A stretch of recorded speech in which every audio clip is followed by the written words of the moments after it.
Today, I'm going to lay out the almost unbelievable story of Elena Ferrante. Picture her. A kind-hearted waitress, someone who only needed to dance once. She couldn't help but move to the music pulsing through the restaurant, spinning with a genuine smile as she served a table of people she didn't know. Turns out, one of those strangers was anything but ordinary. He was, to put it bluntly, the most feared mafia boss in all of Sicily. By the time the night hit its end, bullets had blown the glass to pieces, and the man she'd unknowingly danced for had issued for simple, bone-chilling words to his crew. "Bring her to me." What followed transformed a simple moment of joy into a swirling nightmare of peril, affection, and a shot at redemption she couldn't just walk away from.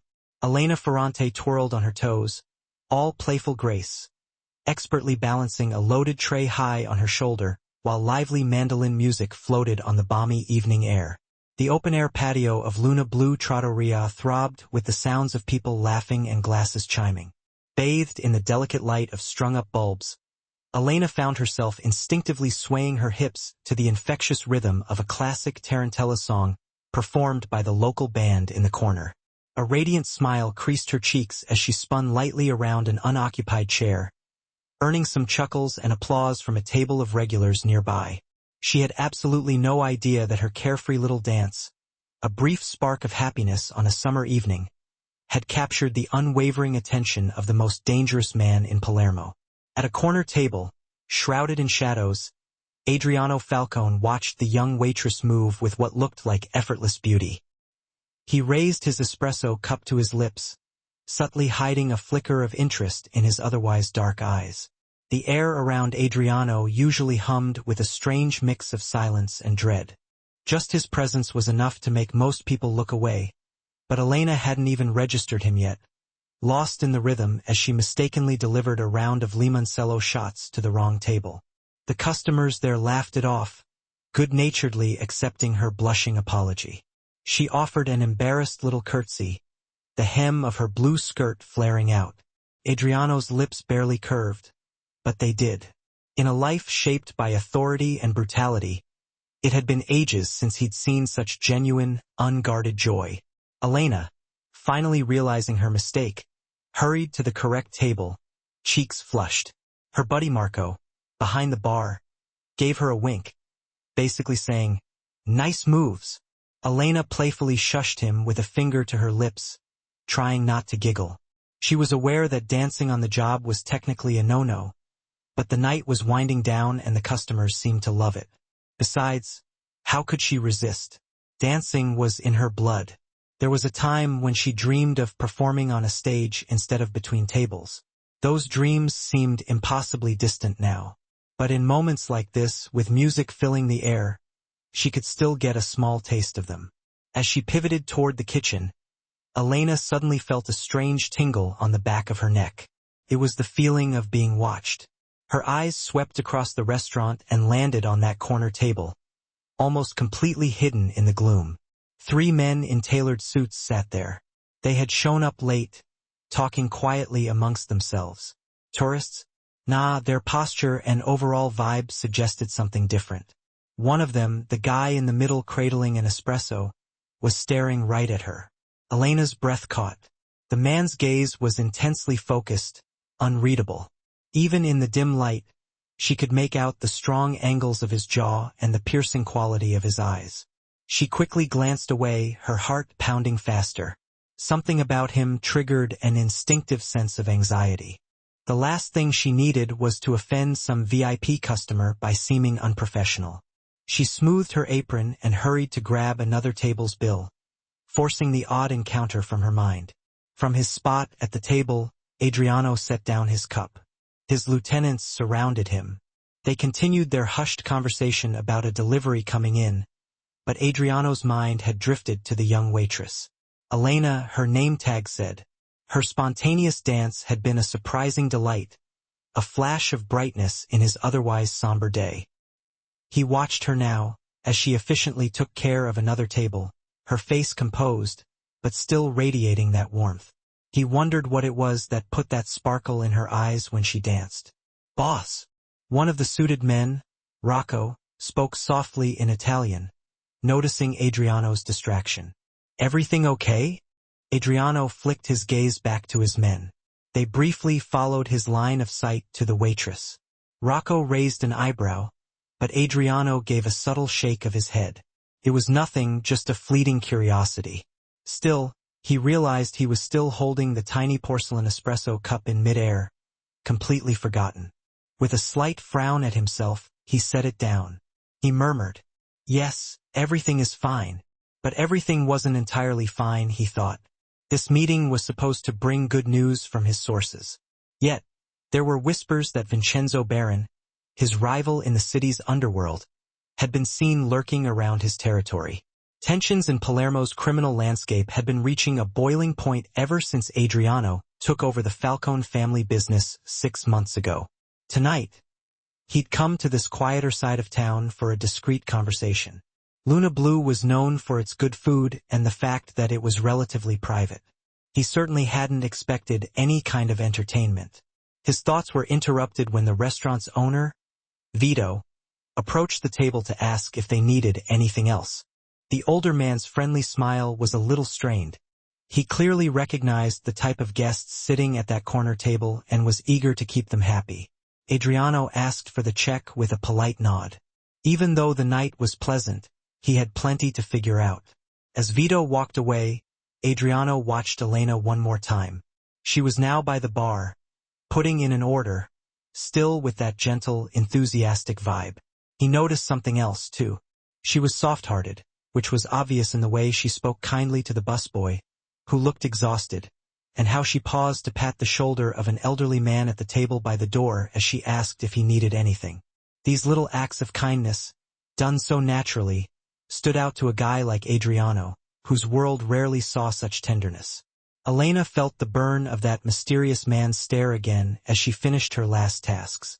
She risked another peek while wiping down an empty table. He was standing now, smoothing out his suit jacket. Even from a distance, his presence was commanding. Tall, broad-shouldered, with an aura that instinctively made people get out of his way as he moved. One of his men placed a generous stack of cash on the table, paying for their meal, and another scanned the exits like a hawk. Who are these guys? Elena wondered. There was a dangerous edge to them, a vigilance that she couldn't miss. She tried to shake off her unease. It wasn't unusual to get shady people now and then. Palermo was a melting pot of travelers, business types, and, sometimes criminal figures.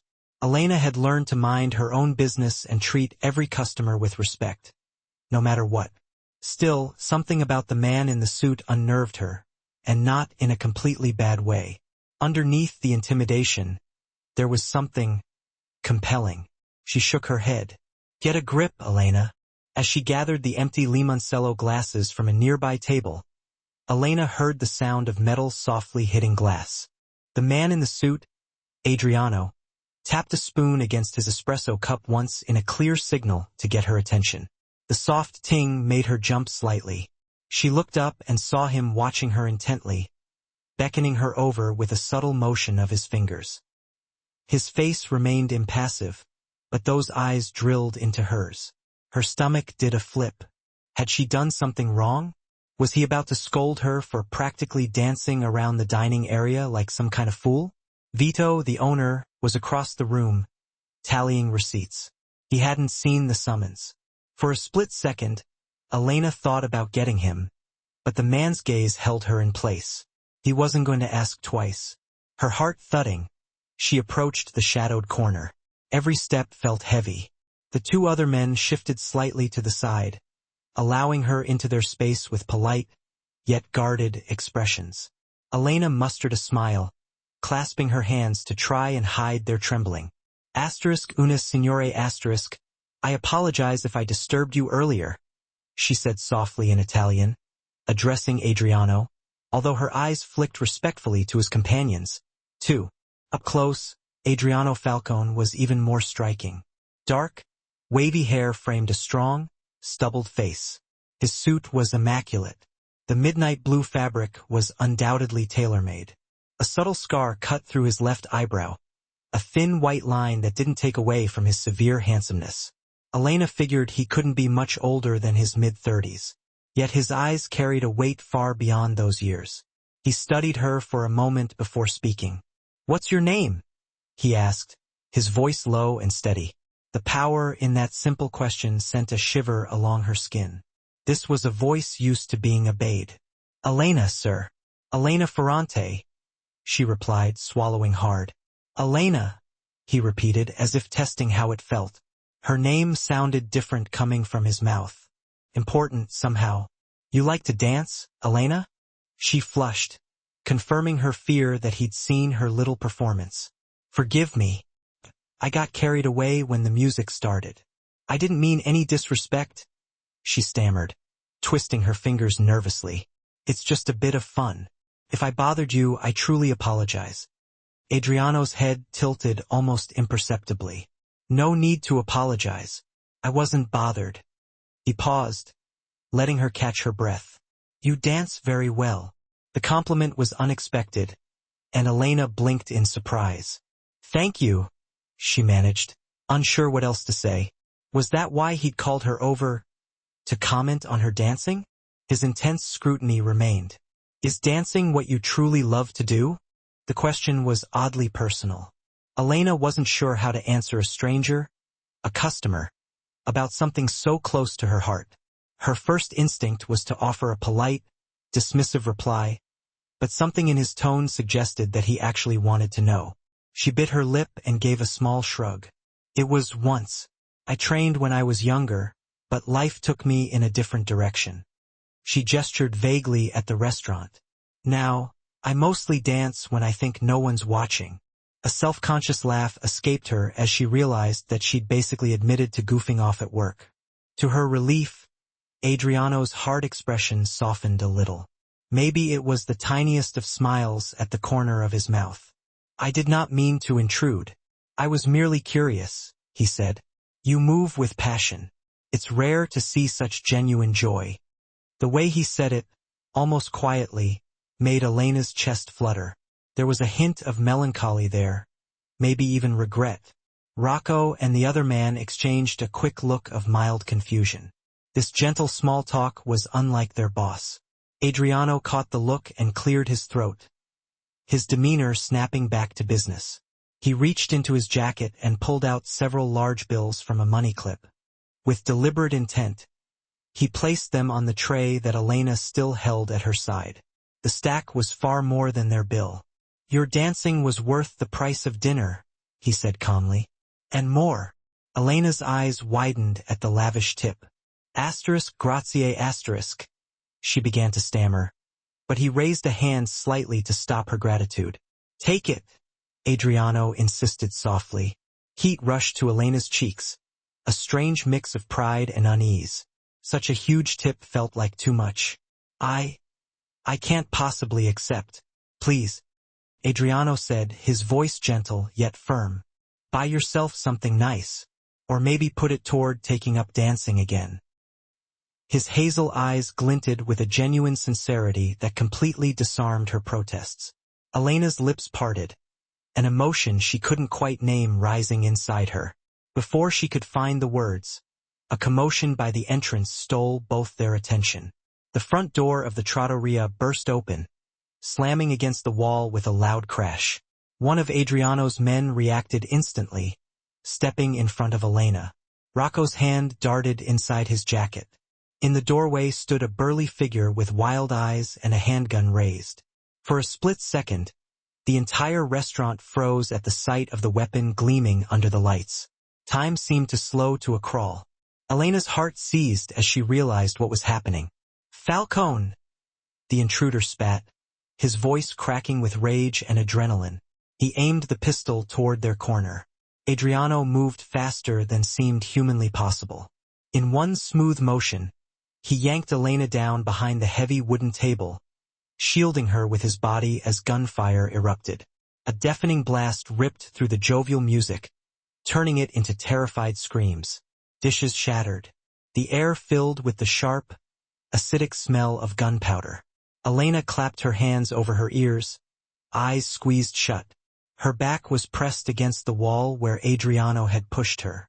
Another gunshot exploded, splintering a wine bottle on the table above them. Shards of glass rained down.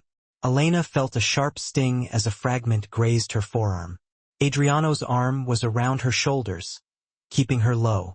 She could feel the tension in his muscles as he reached up with his free hand, pulled a handgun from inside his jacket, and returned fire over the table in 2 thunderous shots. The attacker dove to the side, knocking over a chair as bullets thudded into the door frame where he'd been standing. Chaos swallowed the restaurant. Patrons screamed and dove under tables. The band members scrambled for cover, one still clutching his mandolin as he hid behind a potted plant.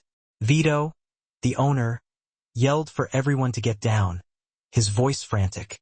Elena trembled violently, instinctively curling against Adriano's chest. She felt his heartbeat, steady and strong, even as the gunshots stopped for a moment. He glanced down at her, his face tight with concern. Stay bene asterisk? Are you hurt? He asked quickly, his eyes scanning her for injuries. I'm okay, Elena managed to gasp, even though her ears were ringing and the cut on her arm burned. Fear had turned her limbs to jelly. What's happening? Her voice was barely a whisper. Adriano's jaw clenched. Stay down, he ordered. Carefully, he peered around the edge of the table. The front door was swinging shut. The gunman had retreated outside. Rocco was already creeping forward, using an overturned table as cover. The third man, Sandro, was by the window, signaling to someone outside. For one surreal moment, silence fell, broken only by whimpers and the distant wail of a car alarm that had been set off by the shots. Elena's world narrowed to the protective weight of Adriano's arm and the adrenaline pounding in her veins. This wasn't just a robbery or some random act of violence. The gunman had shouted, Falcone! He'd come for Adriano. Adriano gently released Elena. Stay here, he murmured, fixing her with a serious look. Don't move.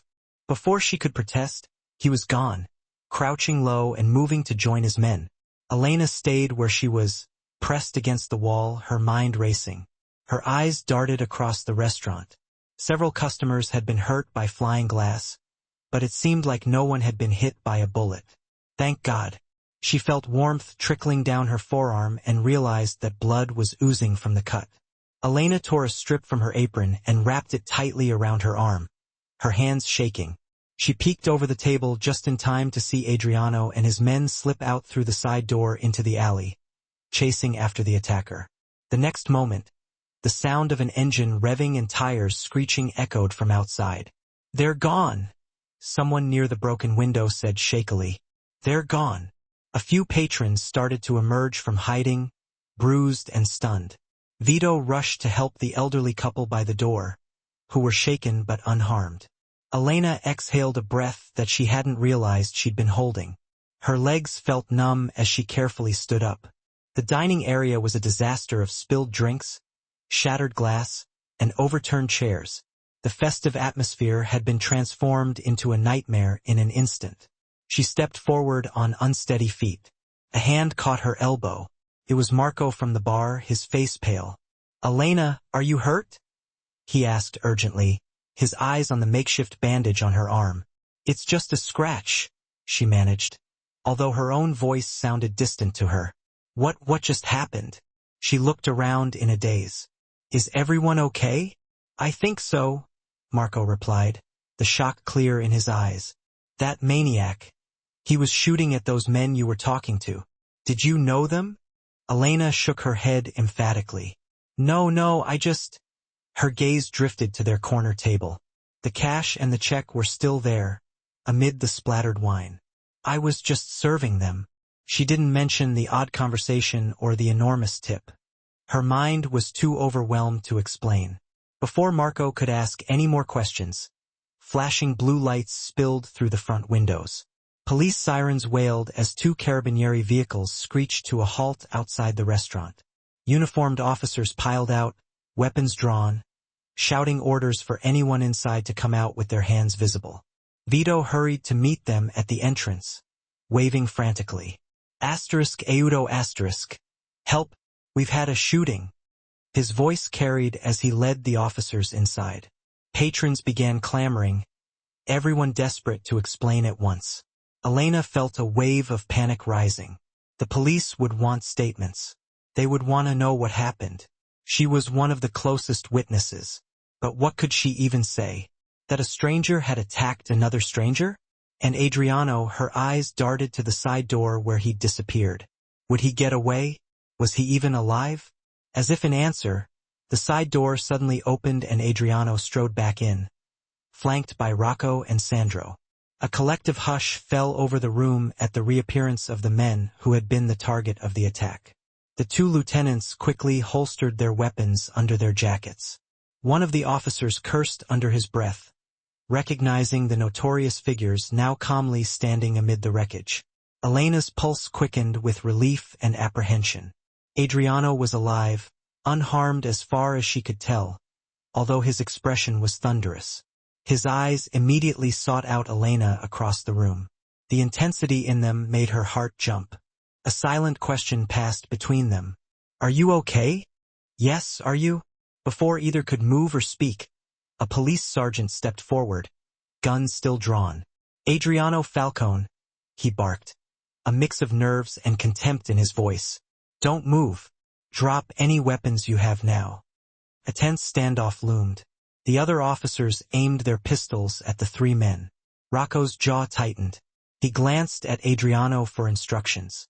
The restaurant staff and patrons huddled together, watching fearfully. Elena's head spun. Falcone.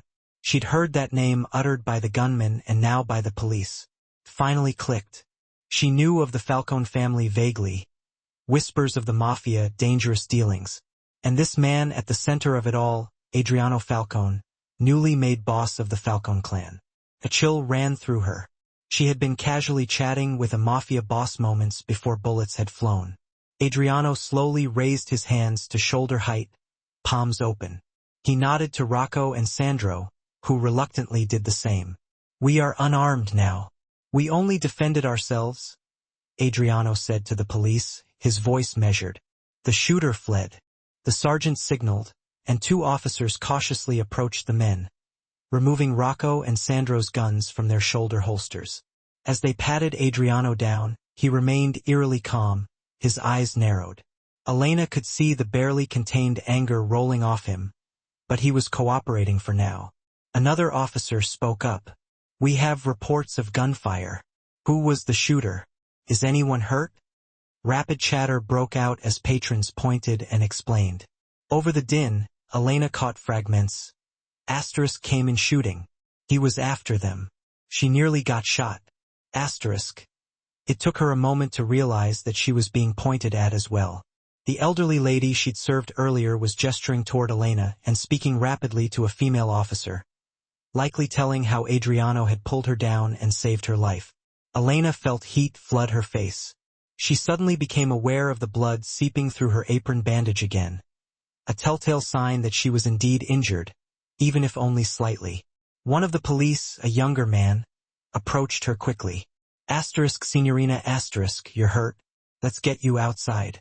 Medics are on the way, he said, guiding her by the elbow. I'm fine, she insisted softly, even though her legs were shaking. Her eyes stayed on Adriano, even as the officer tried to usher her out. Adriano, now cleared from the frisk, caught her gaze. In that brief instant, his eyes softened in relief at seeing her standing, but then hardened as two police began questioning him. This was all wrong. They were questioning him when he'd just been attacked. And if they held him here, who knew if the shooter would come back for another attempt? The thought made Elena's blood run cold. And, to her own surprise, a wave of protective worry spiked through her. As the officer at her side tried again to coax her toward the door, Elena found her voice. We'll wait, she stammered, pulling gently away. She stepped forward, raising her voice to address the cluster of police. Officers! All eyes turned to her, the frightened waitress with blood on her sleeve. Her heart hammered, but she pressed on, motioning at Adriano. He and his friends were just having dinner when the shooter burst in. If they hadn't reacted, many of us could be hurt or worse. He protected me. Her voice caught as emotion welled up, remembering the way he'd thrown himself in front of her. He protected all of us. The sergeant eyed her skeptically. Miss, you should step outside. We'll handle this. Elena stood her ground, surprising even herself. Please listen. Whoever attacked was after them specifically. He shouted Mr. Falcone's name. These men were defending themselves. They didn't harm anyone here. She realized that she was practically pleading for the police to let them go. But it felt unjust that the hero in this situation could be treated like a criminal at this moment. A few patrons murmured in agreement. The elderly couple nodded vigorously. The officers exchanged uncertain glances. Technically, Adriano and his men had discharged firearms in public, a crime in itself, and they were known mafia suspects. But they also had a restaurant full of witnesses claiming that their actions had been protective. The sergeant lowered his gun, but kept a hardened gaze on Adriano.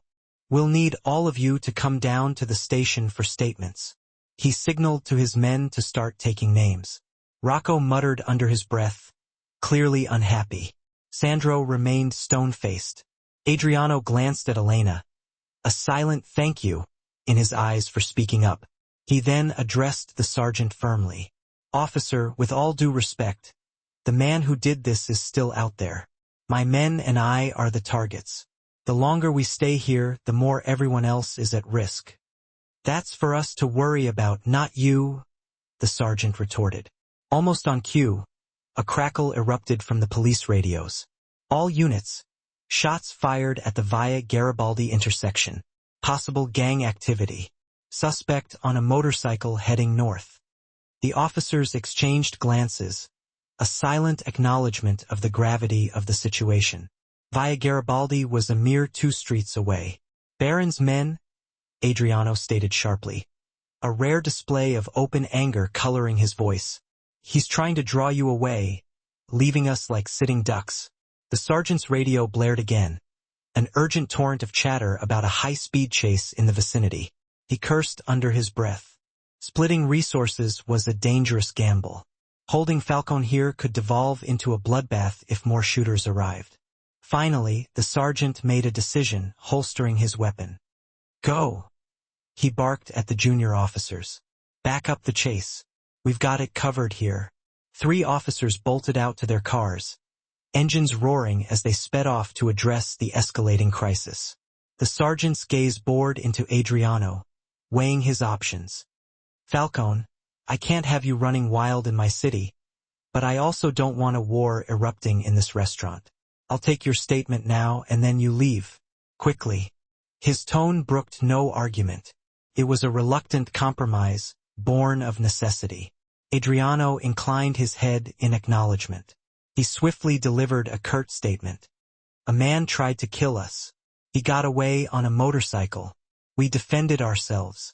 He kept it brief and to the point. Rocco and Sandro followed suit, offering similar accounts under the officer's pointed stare. When it was Elena's turn, she stepped forward, her voice surprisingly steady now.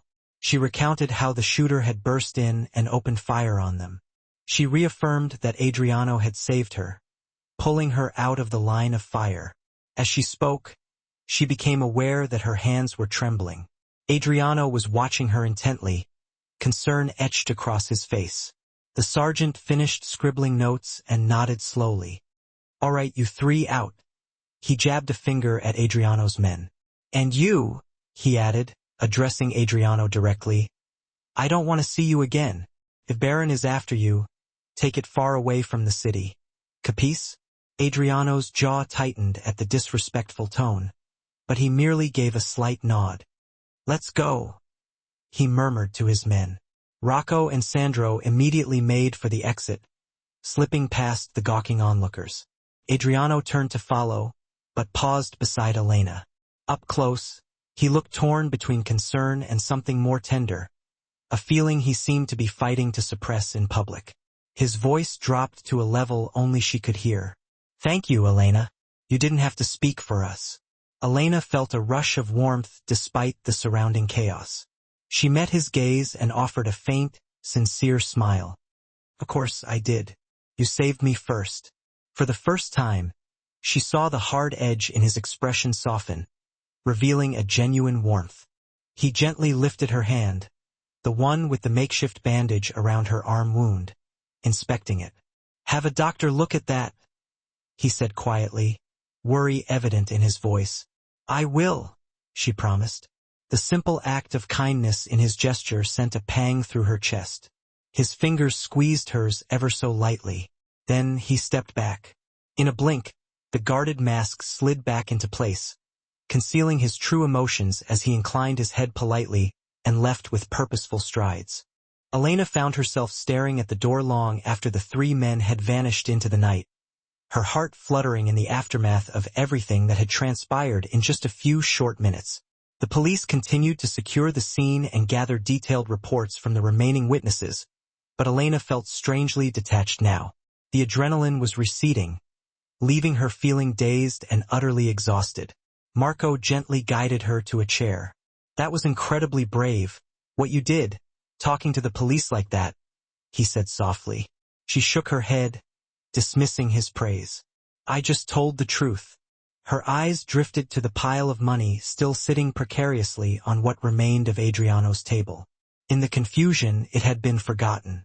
Slowly, Elena rose and went to gather it, ignoring Marco's puzzled expression. She took the bills and slipped them into her apron pocket. Something told her Adriano had meant what he said, that she should have it.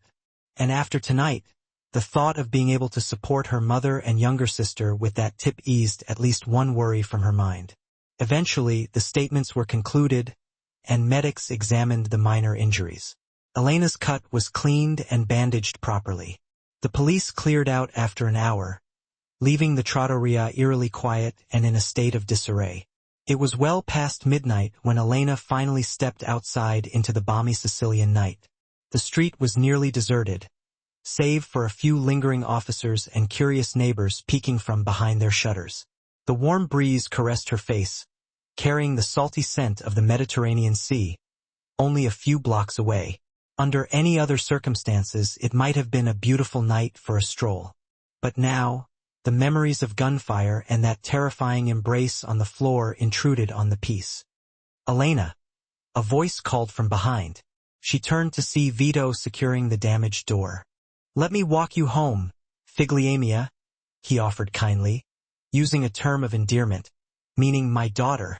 The older man's face was etched with worry. "After what happened, I don't want you out here alone." Usually, Elena would politely decline such an offer, fiercely independent as she was, but tonight she gratefully accepted. Her legs still felt like they might buckle beneath her at any moment. As they walked slowly down the street, Vito shook his head. "What a night! I never imagined Baron's men would cause trouble in my little place. I'm sorry you had to go through that." "You know that name too?" Elena asked quietly. "Baron," Vito sighed, the name heavy with meaning. "Everyone in Palermo knows to stay clear of those two names. Falcone and Baron. A turf war, they say." He eyed her bandaged arm with concern. "Thank God you weren't hurt worse. That Falcone, he may be what he is, but he did right by you and everyone." Elena nodded, her thoughts far away. She could still feel the imprint of Adriano's arm around her from when he shielded her from the gunfire. He had been so solid, so sure in the face of danger. And yet, when he spoke to her, there was an unexpected gentleness, in the way he had thanked her and touched her hand. Her cheeks warmed again as she remembered it. It dawned on her that she might never see him again. He was a mafia boss, retreating back into the shadows, into his dangerous world. She was just a waitress who'd had a fleeting brush with that world by pure chance. It was foolish to feel a pang of disappointment at that thought, but it was there nonetheless, a faint ache in her chest. At the corner by her apartment building, Elena thanked Vito for escorting her. He gave her a fatherly pat on the shoulder. "Try to rest, Elena. Don't let this scare you away from coming back. The city needs kind souls like you." She promised she'd be in tomorrow to help clean up, though he protested, insisting she should take a day off. Then he left her with a gentle wave. Elena climbed the narrow stairs to her apartment, each step heavier than the last. Her small apartment was dark and quiet. She flipped on a lamp, illuminating modest furnishings and a few framed photos of her family in happier times. In the stillness, The night's events crashed over her in full force. Tremors started in her hands, and soon she was sinking onto her worn sofa, sobbing soundlessly into her palms. It was all too much to bear. The terror of the shooting, the shock of learning who Adriano was, the moral conflict of feeling protected by a man she had been taught to fear. And beneath it all, that unspoken connection, that strange intensity in the way he looked at her. Elena cried until she had no tears left. When she finally drifted off to sleep just before dawn, one image followed her into her dreams. Adriano's eyes in the moment he asked if she was hurt, the fierce concern of a man who barely knew her, yet seemed ready to go to war for her. It made no sense, and yet it felt profoundly significant.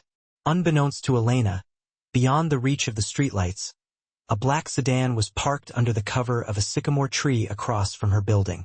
Inside, Adriano sat in the back seat, shrouded in darkness. He had watched the lights in her apartment flicker on, then off again an hour later. Only then, once he was certain she was safely home, had he allowed Rocco to drive on.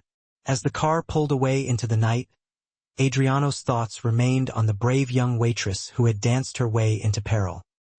He silently vowed it would be the last time danger ever brushed against her radiant light, a light he desperately wanted to see again. For reasons he was only beginning to understand, Adriano Falcone knew he could not simply let Elena Ferrante slip away from his world. Not after tonight. The next morning dawned golden and calm, its tranquility belying the turmoil of the night before. Elena woke late, her body aching from tension, her sleep disturbed by fragmented nightmares. Sunlight streamed through the sheer white lace curtains of her small bedroom. For a moment, she lay there in the quiet, unsure if the previous night had been real or some kind of fever dream. But the bandage on her arm and the dull ache in her heart confirmed that it had all happened.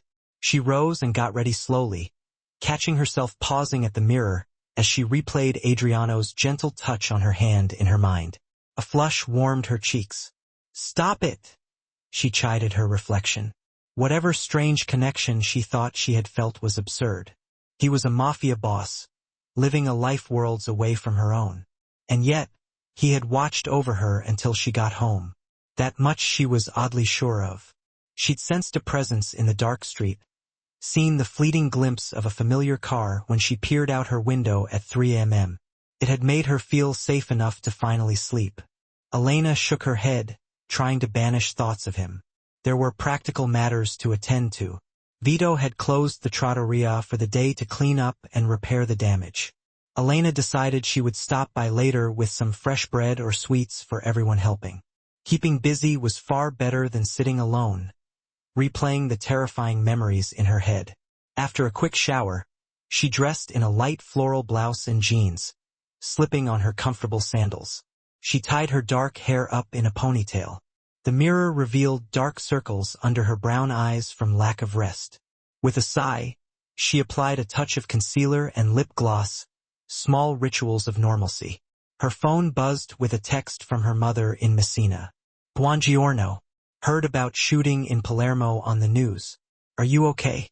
Elena's stomach clenched. News had already spread far enough to reach her mother's ears. "I'm fine, Mama," she typed back. "Was close by, but I'm safe." She hesitated, then added, "Don't worry." She knew her mother would anyway. Teresa Ferrante worried about her eldest daughter living alone in the city, even on a good day. Elena grabbed her tote bag and headed out. The stairwell still carried the lingering scent of last night's summer heat and a faint aroma of someone's breakfast. As she stepped onto the narrow street, she glanced around almost instinctively. The morning bustle was already underway. Vendors setting up their shops, a few scooters zipping by on errands.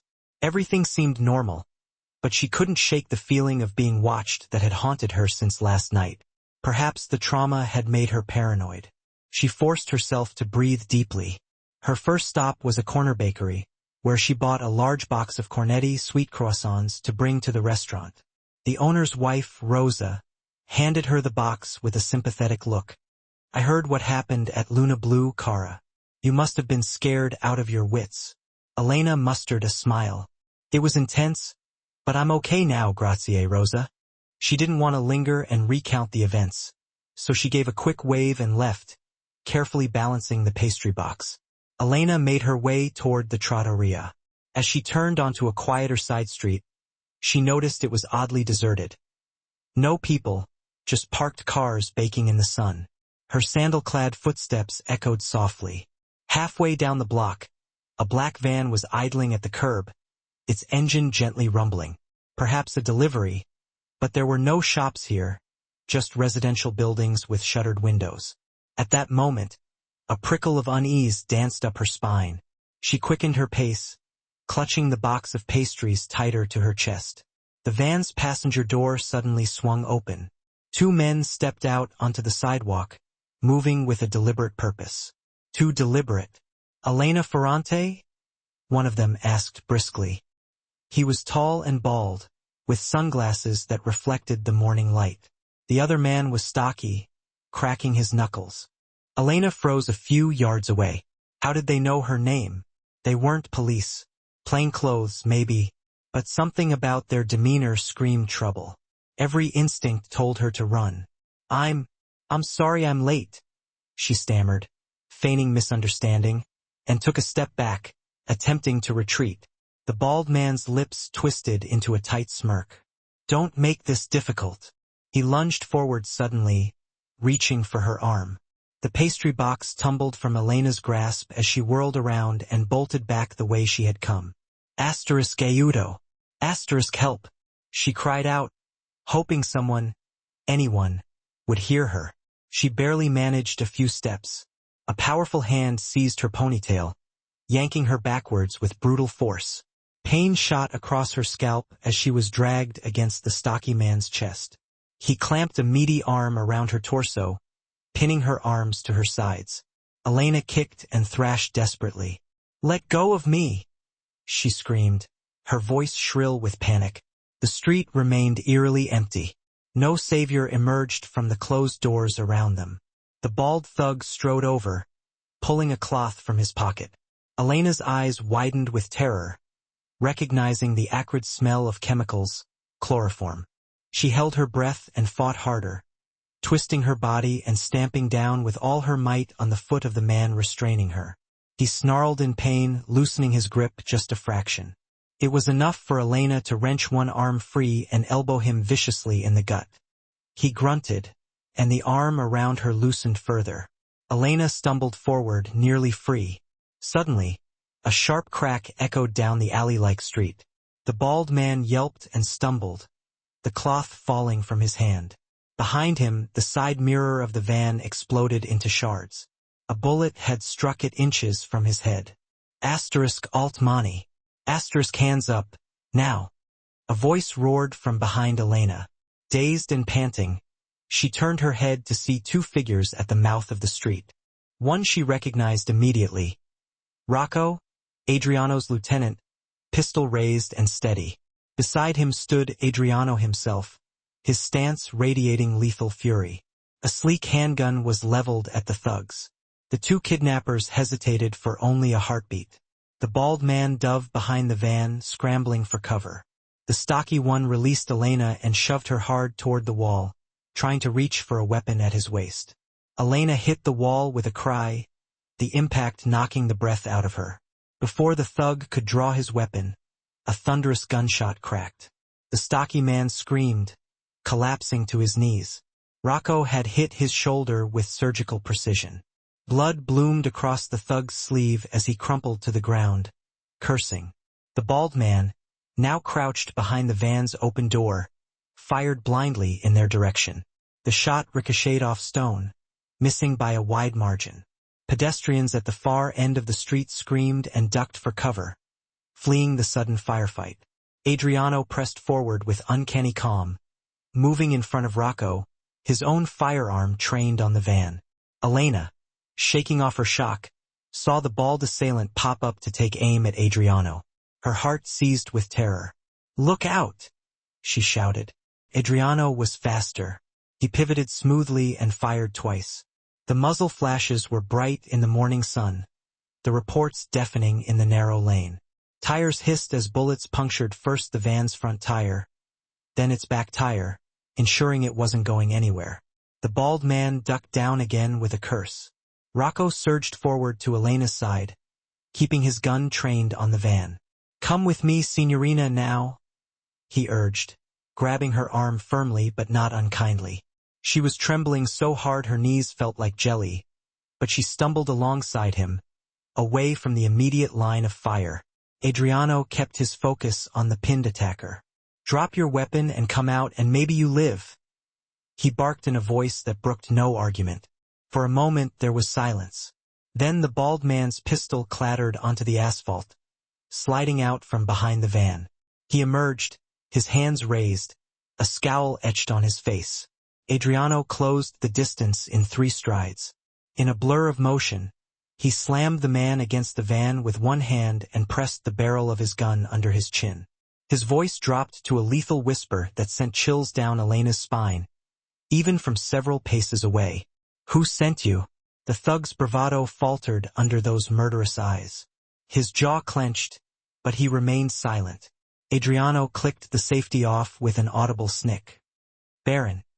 Adriano hissed the name like a curse. "If you value breathing, answer me." The man's resolve shattered. "Baron," he spat out. "Vincenzo Baron wanted the girl.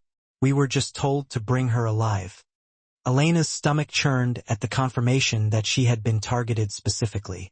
Adriano's expression was a mix of cold rage and something deeply personal, as if the thought of Baron laying hands on her ignited every protective instinct he possessed. He eased the gun pressure slightly. "And Baron, where is he now?" The thug shook his head frantically. "No, I don't know. He moves around. He just gave the order." Adriano's finger twitched on the trigger. For a terrifying second, Elena thought he might execute the man right there. The bald thug squeezed his eyes shut, a whimper escaping him. "Boss," Rocco interjected in a low tone, a cautionary note. They could hear distant sirens now. Someone had alerted the police about the gunshots. With a grunt of disgust, Adriano knocked the thug out cold with a swift crack of his pistol handle to the temple. The man slumped to the ground. Adriano then strode over to the stocky kidnapper, who was still groaning on the sidewalk, clutching his wounded shoulder. Without ceremony, Adriano kicked away the fallen thug's gun and fixed him with an icy glare. "You're lucky we don't have time to stay," he growled quietly before delivering a sharp blow to the side of the man's head, rendering him unconscious as well. Elena stood a few steps back, her chest heaving, her hands pressed to her mouth. The entire encounter had lasted mere seconds, but it left her mind reeling. If Adriano and Rocco hadn't arrived exactly when they did, she couldn't even bear to finish the thought. Adriano turned to her, holstering his gun at the small of his back. His face was tight with concern. "Elena," he said, almost sighing with relief. He reached for her gently. "Did they hurt you?" She shook her head, finally finding her voice. "No, just a little shaken." That was an understatement. She was quivering from head to toe. Without hesitation, he removed his suit jacket and draped it around her shoulders. The gesture was oddly tender, considering the violence that had just unfolded.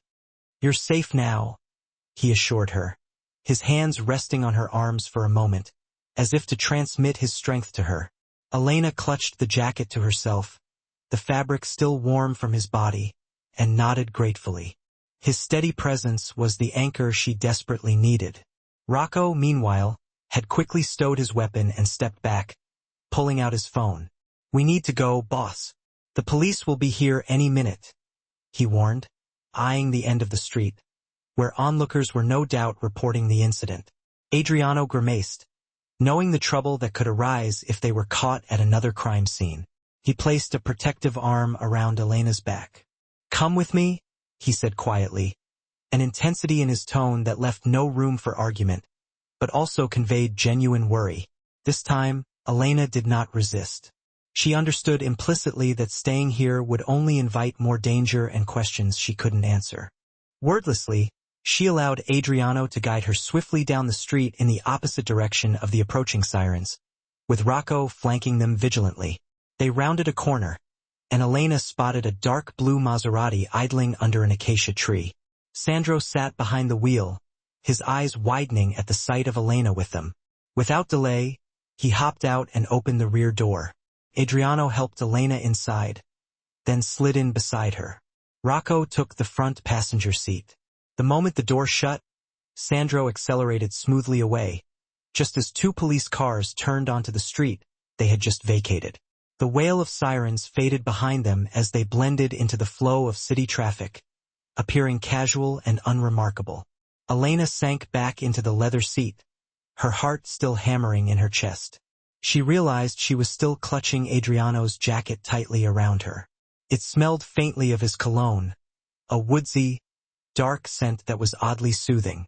She drew in a shaky breath and looked over at him. Adriano's expression was stormy, his jaw tight as he stared straight ahead. There was silence in the car for a minute, broken only by the rush of air conditioning and the hum of the engine. Finally, Elena found the courage to speak, her voice still trembling. "They knew my name. They were waiting for me." Adriano turned his gaze to her, the hard mask on his face melting into something tinged with pain. "I'm sorry," he said quietly. "Baron must have learned who you were, possibly from one of his goons at the restaurant, or through other means. He didn't mention the possibility that a mole within his own ranks might have been responsible, a suspicion that had kept him awake all night. He thought to use you as leverage." Elena swallowed the lump in her throat. "Leverage? To get to you?"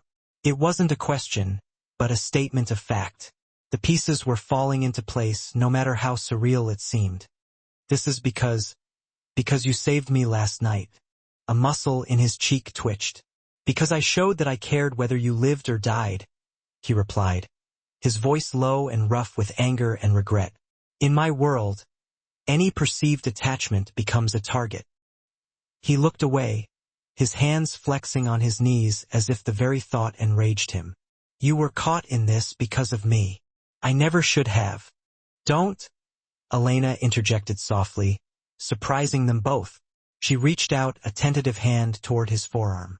"Don't blame yourself for doing the right thing twice now. You've saved me." Her eyes glistened with a mix of gratitude and lingering fear. "I can't fault you for that." Adriano searched her face, his own drawn with self-reproach. He covered her hand with his, the contact sending a reassuring warmth through Elena. "Nonetheless, you're in danger now," he said, his voice determined. "And I will not let Baron or anyone else near you again. We're taking you somewhere safe."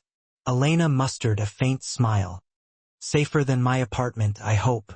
Despite everything, Adriano's lips quirked slightly at her attempt at humor. "Much safer. It's an old family villa, outside the city.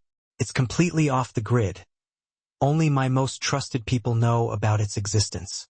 She nodded, a mix of relief and anxiety swirling inside her, being spirited away to a secret hideout with a mafia boss. This was definitely not how she pictured her day unfolding when she woke up this morning. "I should have listened," she confessed in a hushed voice. "You warned me there was a risk. I didn't want to believe it." Adriano's eyes softened for a moment. "You couldn't have known Baron would act so quickly." His tone then turned bitter. "He's getting desperate and reckless if he's willing to try something in broad daylight. He'll pay dearly for that." A shiver ran down Elena's spine at the feral edge that crept into his last words, but she also had a realization. His anger was largely directed on her behalf. He was furious that someone had dared to harm her. The thought was both frightening and strangely comforting all at once.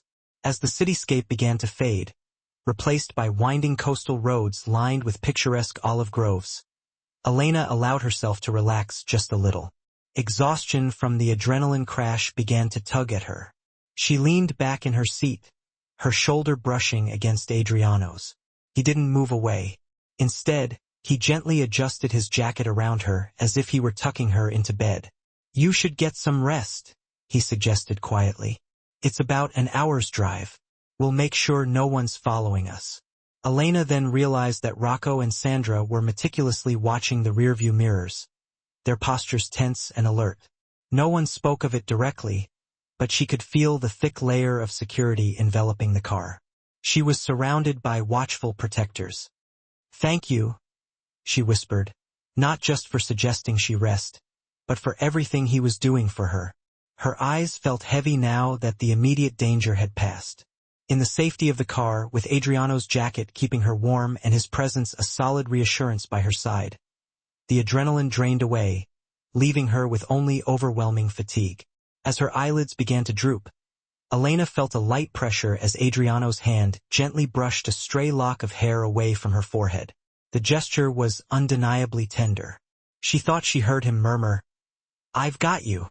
But it was hard to be sure as she finally let herself drift into a light doze, trusting him more than she ever thought possible. Elena woke to the sound of gravel crunching under the tires and the sudden stillness of the car. She blinked, disoriented for a moment by her unfamiliar surroundings.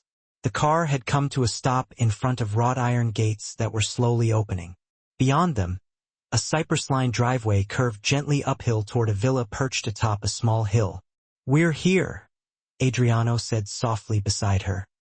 He'd remained in the back seat with her for the entire ride, and now he offered a steadying hand on her back as she straightened up. She peered out the window. The villa was beautiful, though it looked a bit time-worn, with sun-bleached sandstone walls draped in vibrant bougainvillea, terracotta roof tiles, and a small fountain in the courtyard that sparkled invitingly in the midday sun. The sea shimmered in the distance beyond the rolling hills. It all looked incredibly peaceful, like a postcard from old Sicily, a world away from the gritty city she knew. As the car rolled through the gates and up the driveway, Elena felt tension she hadn't even realized she was holding start to ease. The quiet here was soothing, broken only by the sounds of cicadas and birdsong. Truly felt like it was off the grid. Sandro parked in the courtyard, and Rocco was out of the car first, doing a quick scan of the premises like the consummate bodyguard he was. Satisfied that everything was secure, he opened the back door for Adriano and Elena. The heat of midday was tempered by a gentle sea breeze as Elena stepped out of the car. She swayed slightly, still groggy from sleep, and realized with mild embarrassment that she had slept with her head tipped onto Adriano's shoulder. A small damp spot, either from her tears or drool. She prayed it wasn't drool, marked his crisp, expensive shirt. If he noticed, he didn't mention it. Instead, Adriano placed a guiding hand at the small of her back as they headed toward the villa's entrance. "Welcome to my home, or one of them," he said almost shyly. "This one belonged to my mother's side of the family. These days, it's more of a refuge than a primary residence." "It's lovely," Elena replied sincerely, and it was, although perhaps it had seen better days. The gardens were a bit overgrown, and some of the shutters hung slightly askew. But the place had character and a quiet grandeur that instantly made her feel more at ease. At the heavy wooden front door, a petite older woman in a simple dress bustled out, wiping her hands on her apron, her face lighting up with undisguised relief upon seeing Adriano. "Adriano, bene mio, you're safe," she exclaimed, her voice filled with emotion. Then her eyes fell on Elena in surprise. Adriano gave a half-smile. "I'm fine, Grazia. We have a guest. This is Signorina Ferrante, Elena. She'll be staying with us for a while." He glanced at Elena reassuringly. "Grazia has been the housekeeper here since I was a boy. She's practically family." Grazia's warm, lined face broke into a kind smile. "Any guest of Adriano's is welcome here. Come in, dear. Let's get you settled." The older woman's eyes darted to the bandage on Elena's arm and the lingering stress evident in her expression. Without another word, Grazia took Elena's hand gently and ushered her inside with a maternal fussiness. "You poor thing, you look absolutely exhausted. I'll make you something to eat right away. Yes, and perhaps some lemonade. You need some sugar in your blood after such a shock." Elena found herself nodding, comforted by Grazia's doting. The entry hall was cool and dim, adorned with old family portraits on the walls and an intricate tile mosaic underfoot. It smelled faintly of lemon polish and the comforting scent of herbs. Adriano gave Rocco a quick look and a subtle nod. The lieutenant understood immediately, moving off to discreetly make security arrangements around the property and check in with the other men. Meanwhile, Adriano stayed close to Elena as Grazia guided them to a cozy sitting room that opened onto a shaded veranda. Sit, sit, Grazia insisted, pointing Elena toward a plush sofa. Lunch will be ready soon. Adriano, make yourself useful and fetch the first aid kit from the kitchen. That bandage needs changing. It was strange to see the formidable Mafia boss obey meekly, but Adriano did so without a word of protest. Once he disappeared down the hall, Grazia patted Elena's knee gently. Her eyes sparkled with a mixture of curiosity and kindness. Forgive me for saying so, but it's been a long time since Adriano brought anyone here, especially a bella ragazza like you. She winked conspiratorially. He must care a great deal about you. Elena felt her face burn with a blush. Oh, I wouldn't presume that, she stammered, unsure how to explain the complicated situation in simple terms. It's a bit of a complicated story. Grazia chuckled knowingly. With men like him, it usually is. But I've known Adriano since he was in diapers. Whatever mess he's gotten himself into, if he's taken you under his wing, he'll move heaven and earth to protect you. Elena absorbed that, twisting her fingers nervously in her lap. There was no denying how far he'd already gone to keep her safe. Twice now he'd risked his own life for her. Why? The question she hadn't dared to ask lingered in her mind. Could Grazia be right? Did he truly care for her beyond just feeling responsible because she got caught in the crossfire of his war? Adriano returned with a small first aid box in hand, and Grazia excused herself to the kitchen to give them some privacy and prepare their food. He knelt in front of Elena, taking her injured arm gently in his hands. May I? He asked softly, seeking her permission. She nodded in response. He carefully unwrapped the soiled bandage. The cut, though not deep, was surrounded by some redness, and a few tiny shards of glass were still embedded in the skin. This might sting a bit, he warned as he picked up a pair of tweezers from the kit and began to meticulously remove the remaining fragments of glass left from last night's ordeal. His touch was precise yet delicate. Elena hissed slightly in pain at the sting of the antiseptic that followed, and Adriano murmured an apology, blowing softly on the cleaned wound to ease the burning sensation. The intimacy of the moment made her heart flutter uncontrollably. Here was a man capable of ruthless violence, now tending to her with such tenderness that it nearly brought tears to her eyes. As he secured a fresh bandage over the cut, Elena found the courage to voice the question that had been weighing so heavily on her mind. Why are you doing all this for me, Adriano? His hands paused momentarily, then finished tying off the bandage. He didn't look up immediately. When he finally did, the guarded wall in his eyes was lowered, revealing a surprising level of honesty and a hint of vulnerability. I asked myself the very same question last night, he admitted quietly. After the shooting, I could have simply walked away. That would have been the sensible thing to do for both of us. Elena's heart skipped a beat at the mere thought of never seeing him again after that terrifying moment. She remained silent, allowing him to continue.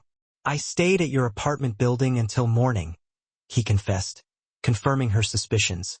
I told myself it was just to be sure that Baron didn't try anything else overnight.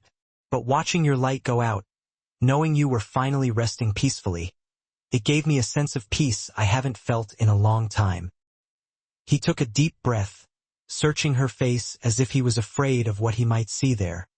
I barely know you, but from the first moment I saw you dancing in that restaurant, you reminded me of what life could be like outside of all of this.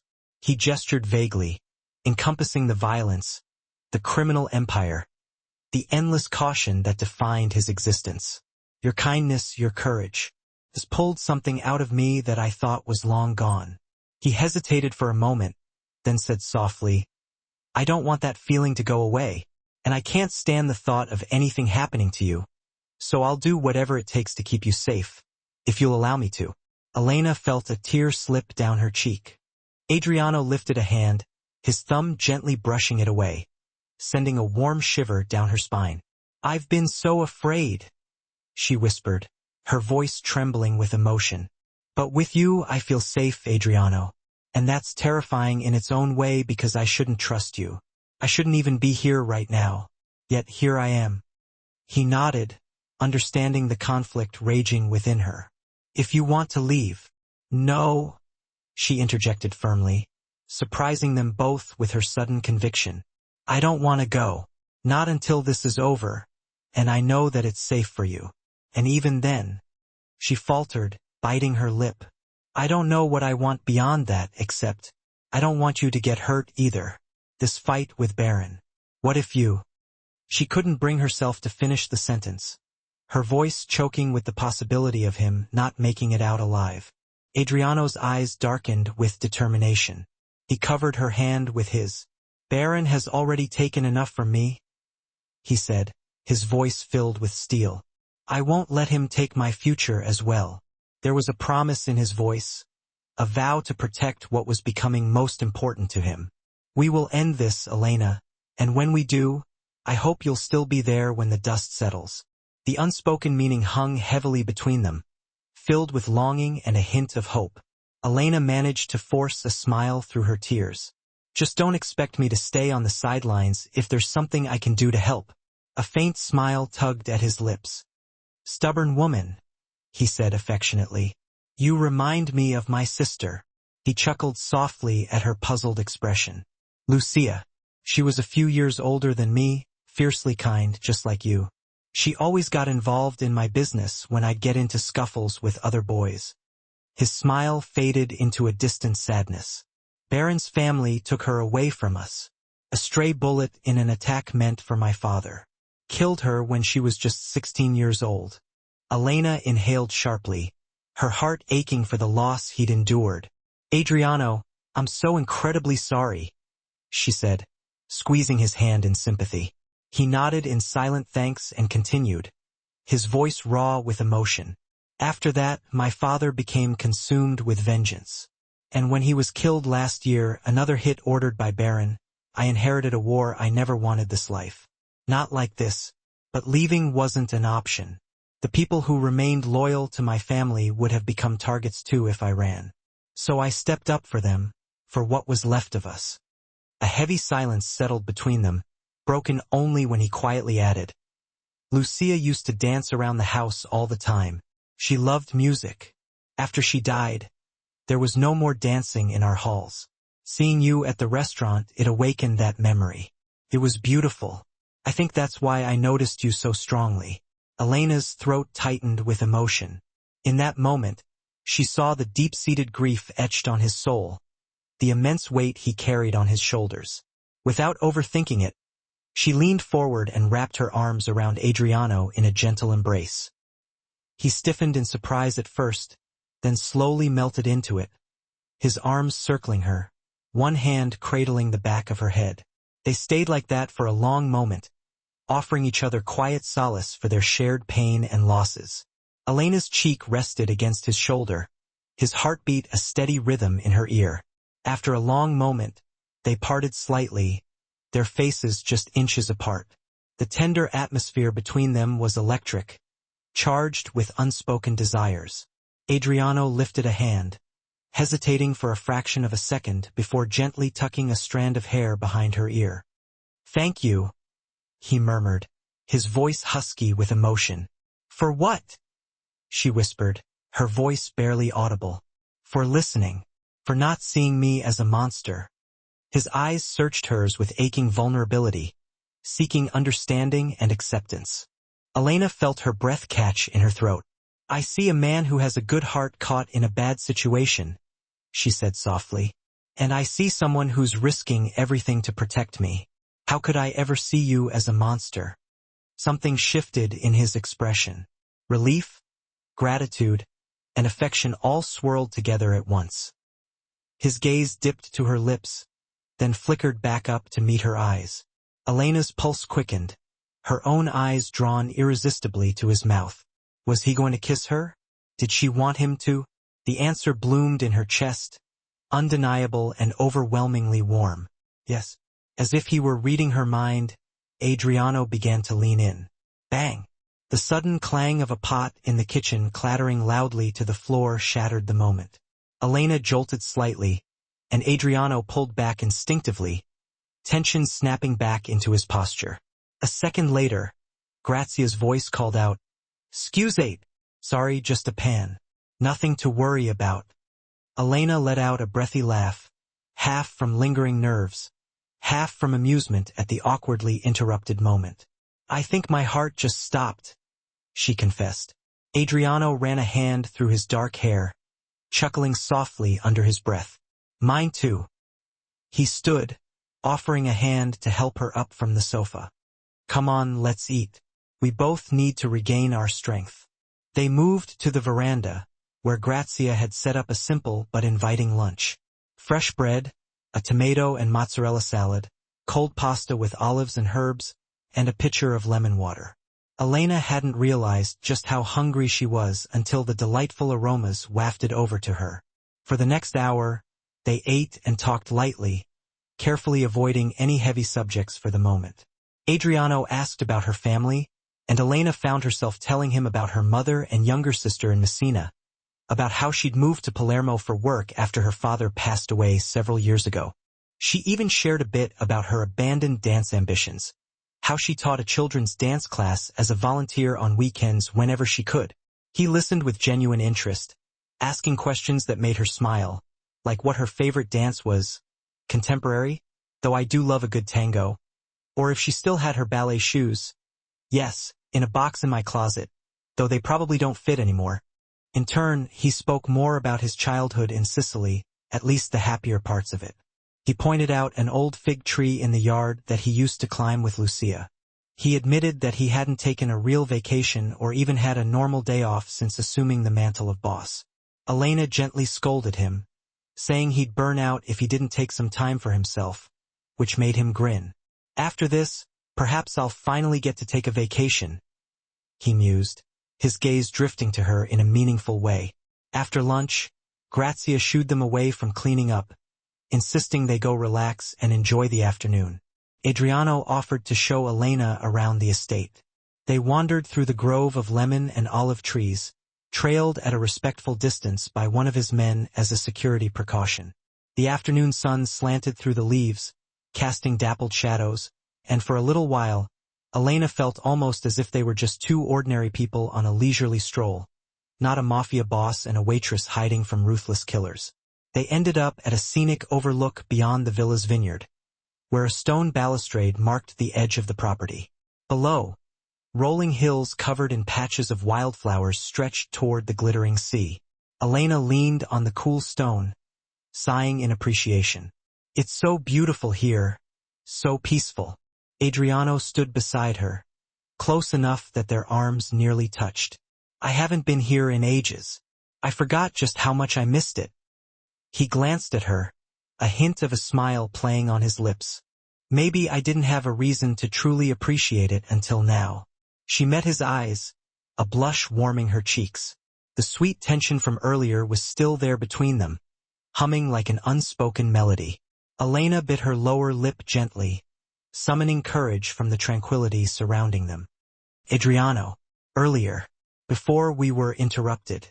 Her words faltered slightly, but the almost imperceptible widening of his eyes told her he knew exactly what she was referring to. He reached out, his fingers lightly covering hers on the sun-warmed stone railing. The contact sparked that familiar thrill of excitement through her. "Elena," he said softly, his voice earnest and sincere, "I want to be honest with you. I am deeply drawn to you, but I also know that these are hardly normal circumstances for either of us. I don't want to take advantage of your emotions when you're frightened or vulnerable." Elena's heart swelled at his consideration for her feelings. "I won't pretend that I'm not scared," she replied, turning her hand under his so their palms met. "But what I feel when I'm with you, it isn't just gratitude or fear, I think." She took a deep breath, her voice barely a whisper. "I think that under different circumstances, if we had met some other way, I would still feel this undeniable pull toward you." A soft breeze ruffled Adriano's dark hair as he absorbed her heartfelt words. He stepped directly in front of her, gently lifting her hand to his chest, pressing it over his heart. She could feel it beating strong and fast beneath her palm. "This is what you do to me," he confessed in a near whisper. "I've been numb for so long, focused only on survival and revenge. You changed that in a matter of days. Elena's eyes brimmed with emotion. In the quiet stillness of the afternoon, with nothing but the cicadas and the distant sound of waves as their witnesses, the two of them closed the remaining gap between them. This time, nothing interrupted their connection. Adriano cupped her cheek softly in his hand, and Elena tilted her face upward as he bent down to meet her. Their lips met in a gentle, searching kiss. It was warm and firm and sent a cascade of heat from Elena's lips down to her toes. She exhaled softly against his mouth, her free hand curling into the fabric of his shirt as he deepened the kiss just a little. There was a tenderness and caution guiding their actions, as if they were both savoring something incredibly fragile and precious. When they finally parted, Elena felt dizzy in the best possible way. Adriano rested his forehead against hers, his eyes closed. "You have absolutely no idea how long I've wanted to do that," he murmured, his voice husky with longing. She laughed lightly, joy bubbling up inside her despite everything that was happening around them. "Probably no longer than I've wanted you to." He smiled, a genuine, bright smile that completely transformed his face. The weight he carried seemed to lift in that moment, and she saw just a man in love, not a mafia don. The realization hit her squarely. Yes, love felt sudden and yet, somehow, inevitable. They lingered in each other's arms as the sun began its descent, painting the sky with vibrant colors, until Rocco coughed politely from a distance to announce his presence. Adriano sighed and pressed a quick, reassuring kiss to Elena's temple before turning to face his lieutenant. Rocco approached with an apologetic but urgent expression on his face. "I'm sorry to break this up, boss," Rocco said discreetly, making no direct comment on the intimate scene he just walked in on. "But we have news. Our contacts have picked up some chatter indicating that Baron is furious that his men botched the snatch. Word on the street is he's regrouping and possibly planning something bigger. We also got a tip that one of our own people might have leaked your location last night."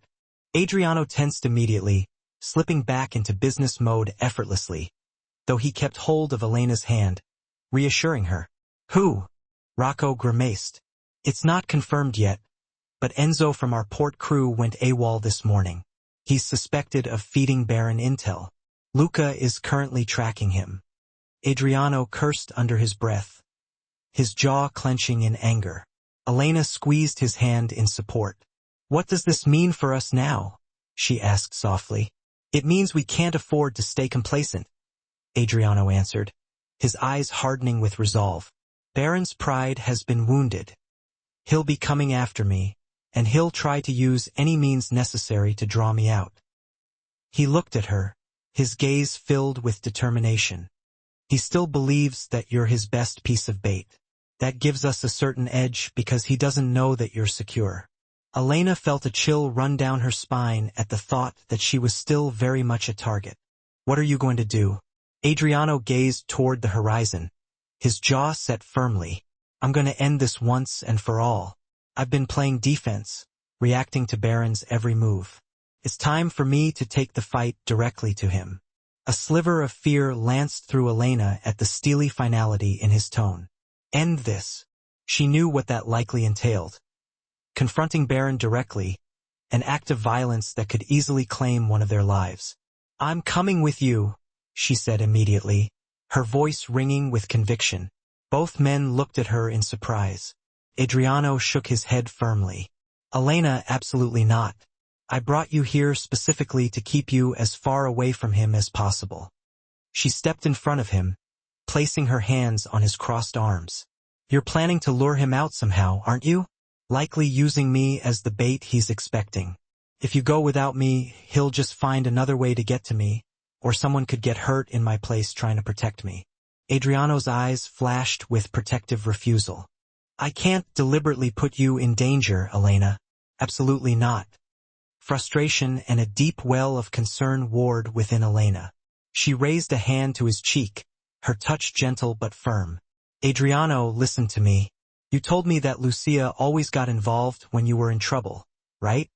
"Yes," he said softly, his eyes filled with the memory of his sister. If she were here right now, and if I were in her place, would you really expect her to sit by, safe and idle, while you march headfirst into a deadly situation? That struck a chord, a truth he couldn't deny. Adriano's resolve visibly faltered. Elena pressed on gently. I'm not a child, Adriano. I'm choosing to help you. I couldn't bear waiting here, not knowing if you'd come back alive. Please let me help you. A tense silence hung in the air. Adriano's inner conflict was clear on his face. Finally, he closed his eyes and exhaled slowly, surrendering to the force of her will. I don't like it, he murmured, his voice laced with concern. But his next words showed acquiescence. We'd have to control every single variable. The second things start to turn bad, you get yourself to safety immediately. Promise me that. I promise, she agreed readily, relief flooding her voice. Rocco scratched his chin thoughtfully. We could spread the word through our channels that Elena left the villa. Maybe try to return home to Palermo or go somewhere public. The mole, if there is one, or Baron's spies will definitely take the bait. Then we arrange a meeting, but on our terms. Adriano finished grimly, his eyes narrowing. Somewhere that I choose, and I'll make damn sure that Baron comes thinking he has the upper hand. His arm tightened protectively around Elena's waist. He won't lay a finger on you, I swear. Elena nodded, her heart pounding in her chest, not sure if it was from the fear of what was to come or from the unwavering resolve that she'd be facing it all with Adriano. Together. They spent the next several hours meticulously concocting their plan. Messages were subtly leaked through their network that Elena, distraught and unwilling to stay hidden any longer, had convinced Adriano to let her return to Palermo under guard to retrieve some personal belongings, a reasonable excuse for why she would risk venturing back into the city. They knew it was time for her to be on the move, and that made her vulnerable. They were aware that Baron had spies and informants all over the city. The gossip, the whispers, the rumors would inevitably find their way to him soon. The spot selected for the confrontation, timed for 1 hour 8 minutes and 22 seconds, was an abandoned winery situated on the city's edge. It was neutral territory, provided ample cover, and was far enough removed from the general public to minimize risk to civilians. Adriano's men would put on a show, staging a motorcade that would appear to be transporting Elena. In reality, she would only be in one car with Adriano himself, while the other vehicles served as decoys to confuse any pursuers.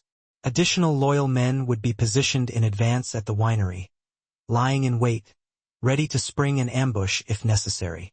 As evening settled in, casting long shadows across the land, Elena changed into dark, inconspicuous clothing.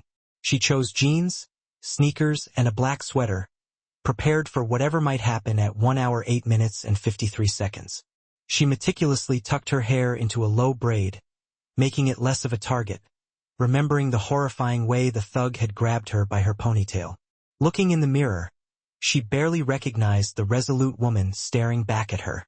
There was fear present, without a doubt, but there was also a burning, fierce sense of purpose. She refused to let the man she loved face this ordeal alone, and if she could contribute to ending the threat that loomed over both of them, she was determined to do so. Adriano walked into the bedroom just as she was finishing getting ready. He, too, had changed, opting for black cargo pants and a fitted dark shirt, with a gun holstered securely at his side. The 1 hour 9 minutes and 23 seconds transformation from villa companion to battle commander was remarkable, a complete shift in demeanor and presence. But when he came up behind her and gently rubbed her shoulders, she saw the same caring, compassionate man reflected in the mirror's surface. Are you absolutely certain about this? He asked quietly, his eyes meeting hers in the reflection. The doubt and worry etched on his face were solely for her safety and well-being. Elena turned to face him, standing on her tiptoes to give him a soft kiss on his lips. I am, she said, forcing a small smile. Besides, I still owe Baron for ruining my favorite work shoes last night at 1 hour 9 minutes and 54 seconds. Adriano chuckled with a breath of wry amusement and cupped her face in his hands. Stay close to me the entire time. Rocco and Sandra will cover our flanks, providing protection. The moment I tell you to run, you run. Understood? She would have argued, questioned his instructions, but the anguish evident in his tone stopped her. Understood, she agreed, her voice barely a whisper. It was completely dark by the time they left the villa in 2 separate cars. Elena sat in the back of an SUV with Adriano, driven by Sandro, while Rocco led the way in another vehicle with 2 more men. The convoy followed a circuitous route at 1 hour 10 minutes and 25 seconds to ensure they weren't obviously heading towards the winery until the very last moment as they neared the location. Adrenaline coursed through Elena's veins, heightening her senses. Adriano squeezed her hand reassuringly. "I won't let him touch you," he repeated for what felt like the 10th time. "I know," she replied, squeezing his hand back. "We'll get through this together." They exchanged a look, a silent promise of steadfast love and resolve. Whatever happened tonight would determine their future, whether they had one at all.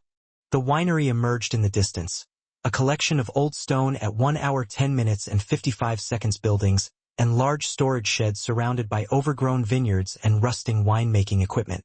The area was isolated and desolate, accessible by only 2 roads, making it an ideal location for their purposes. It had been abandoned for years, adding to its eerie atmosphere. Sandro killed the headlights as they rolled through an open gate. The moon provided a faint glow, just enough to see as he parked near a loading dock. Rocco's car was hidden a bit further back, meant to appear as if it was standing guard at a distance.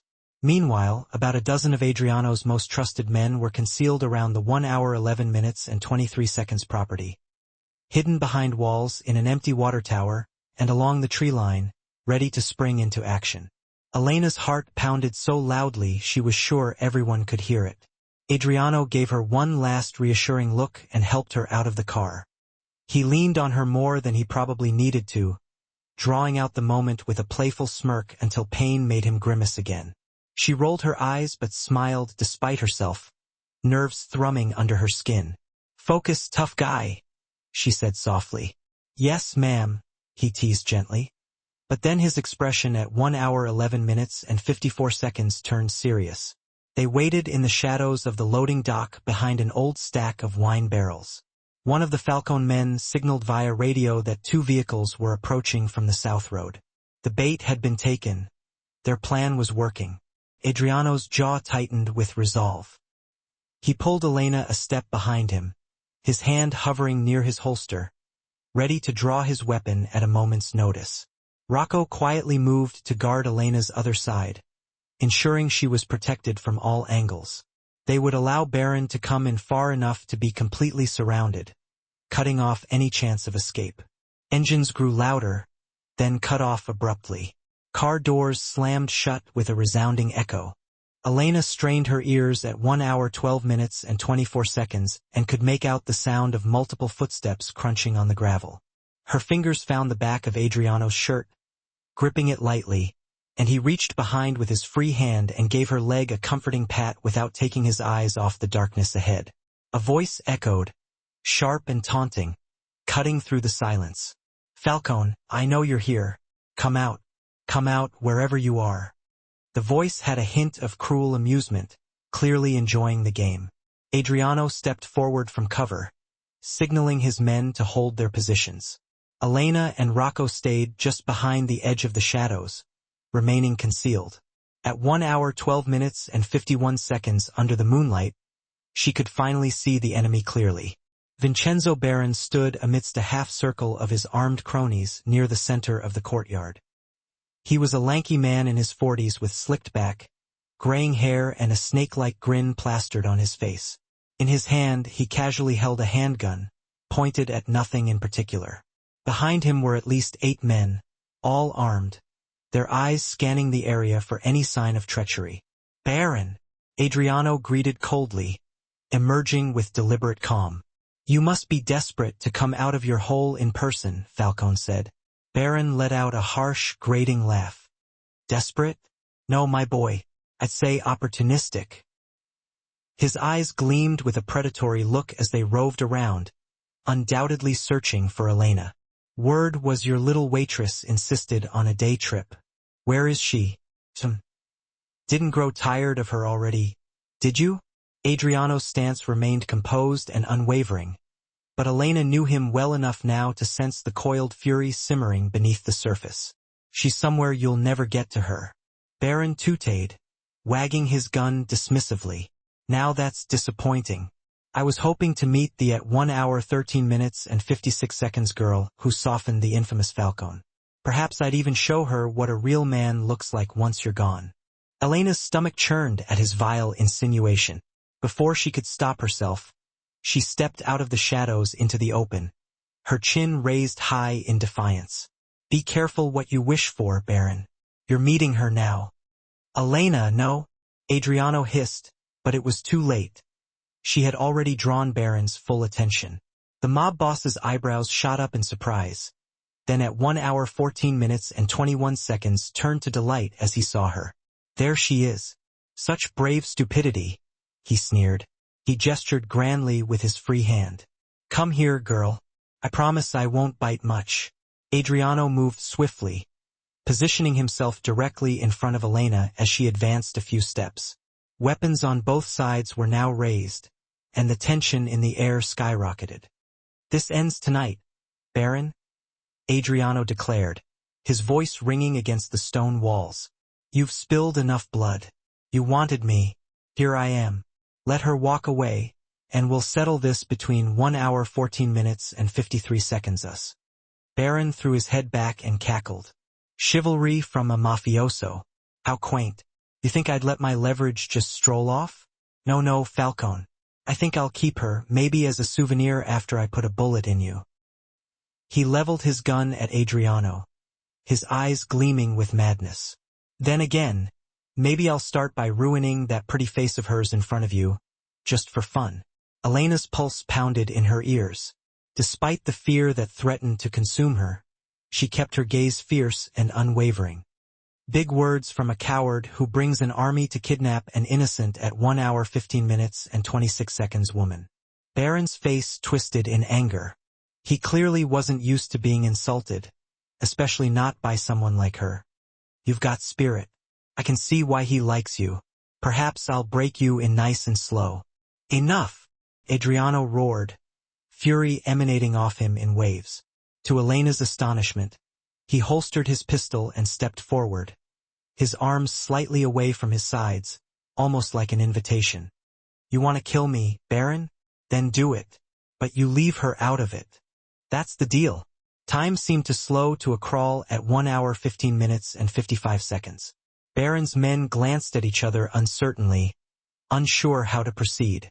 Baron himself faltered for a split second, perhaps shocked by Adriano's sudden surrender. But then his lips curled into a cruel smile, and he trained his gun fully on Adriano's chest. Gladly. Any last words, Falcon? Elena's heart seized. No. What was Adriano doing? This wasn't part of the plan. He was exposing himself. She suddenly realized he had signaled Rocco with a subtle hand movement behind his back. Something was about to happen. She just didn't know what. Adriano stared down his enemy without flinching. Only one now, he said. It took Elena a split second to realize that last word wasn't meant for Baron. It was a command to his hidden snipers. A split second too late. Baron understood as well. He jerked his head up just as a shot rang out from the darkness above. One of Baron's men yelped and went down, hit by a sniper's bullet from the water tower. Chaos erupted at 1 hour 16 minutes and 54 seconds.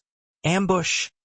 One of Baron's soldiers cried, firing blindly toward where he thought the shot had come from.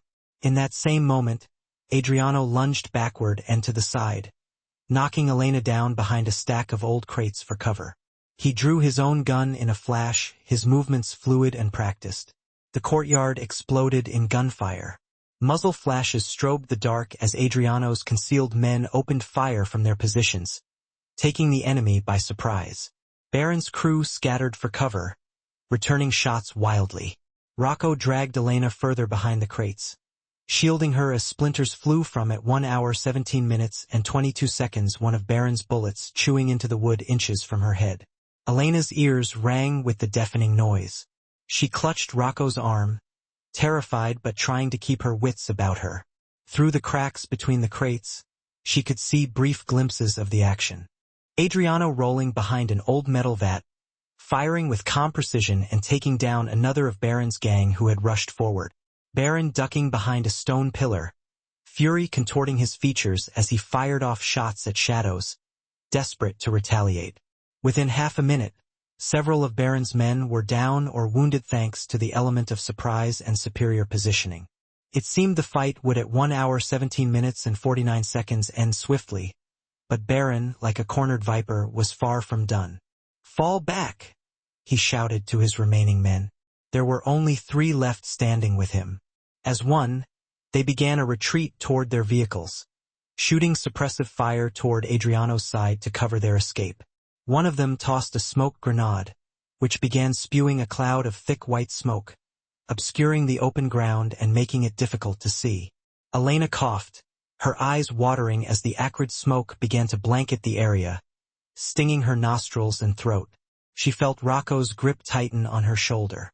"Stay here," he barked at 1 hour 18 minutes and 20 seconds before moving off to coordinate the pursuit of the retreating enemies.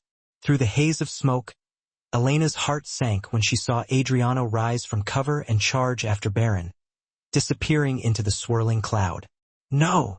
He was running straight ahead, with only Sandro on his heels, following closely behind. The others were circling around to cut off any potential exits, but Adriano, always the one to take the most direct route, was diving headlong into the fray. Impulsively, Elena scrambled up, ignoring the shouted command from one of Adriano's men to stay down and remain safe. She skirted along the edge of 1 hour 18 minutes and 50 seconds the smoke, using the crates and barrels as cover, trying desperately to catch sight of Adriano or Baron. Her ears picked up the sound of a scuffle of footsteps and a grunt just beyond a low wall, drawing her closer. As the smoke thinned slightly, she saw them. Adriano and Baron locked in a vicious struggle near the parked cars, their movements violent and desperate. Both of them had lost their guns on the ground and were now grappling hand to hand, relying on brute strength and raw instinct. Baron's lanky form belied a surprising wiry strength. He slashed with a gleaming knife, catching Adriano's upper arm. Adriano hissed in pain, dark blood staining at 1 hour 19 minutes and 21 seconds his sleeve, but he retaliated with a heavy punch to Baron's gut. Then, he followed up with a brutal strike across his jaw, sending the other man reeling. Baron stumbled back against a car, spitting blood. Elena spotted the pistol Adriano had dropped a few feet away from the brawl. Instinct overrode everything else. She dashed from her cover to grab it, her fingers curling tightly around the grip. It felt heavy and unfamiliar in her hand, but she forced her trembling arms to raise it as she edged closer, determined to protect the man she loved. The 2 men continued to struggle fiercely, each trying to gain the upper hand. Baron lunged, aiming the knife at Adriano's heart, intending to deliver a fatal blow. Adriano, at 1 hour 19 minutes and 50 seconds, barely twisted his side in time to avoid the worst of it. The blade sliced his side instead, causing another wave of pain to wash over him. With a feral growl, Adriano slammed Baron down onto the hood of the car, trying desperately to pin his knife arm and disarm him. Baron's eyes, wild with rage and desperation, flicked over Adriano's shoulder and landed on Elena with the gun. A twisted grin split his face despite the blood dribbling from his lip. "Go on then, Ratazza," he taunted breathlessly. "Shoot us both, eh? That's what it'll take to stop me, so what are you waiting for?" Elena's hands shook violently as she aimed at the writhing at 1 hour 20 minutes and 20 seconds figures, trying to find a clear shot. She couldn't get a clear shot without risking hitting Adriano, putting him in even more danger. Baron's free hand clawed at the ground and found his fallen gun. Before Elena could react, he pointed it not at Adriano, but directly at her. Time froze in a sickening instant. Elena saw his finger tighten on the trigger, ready to fire. She felt the sharp spike of terror course through her veins, paralyzing her with fear. "No!"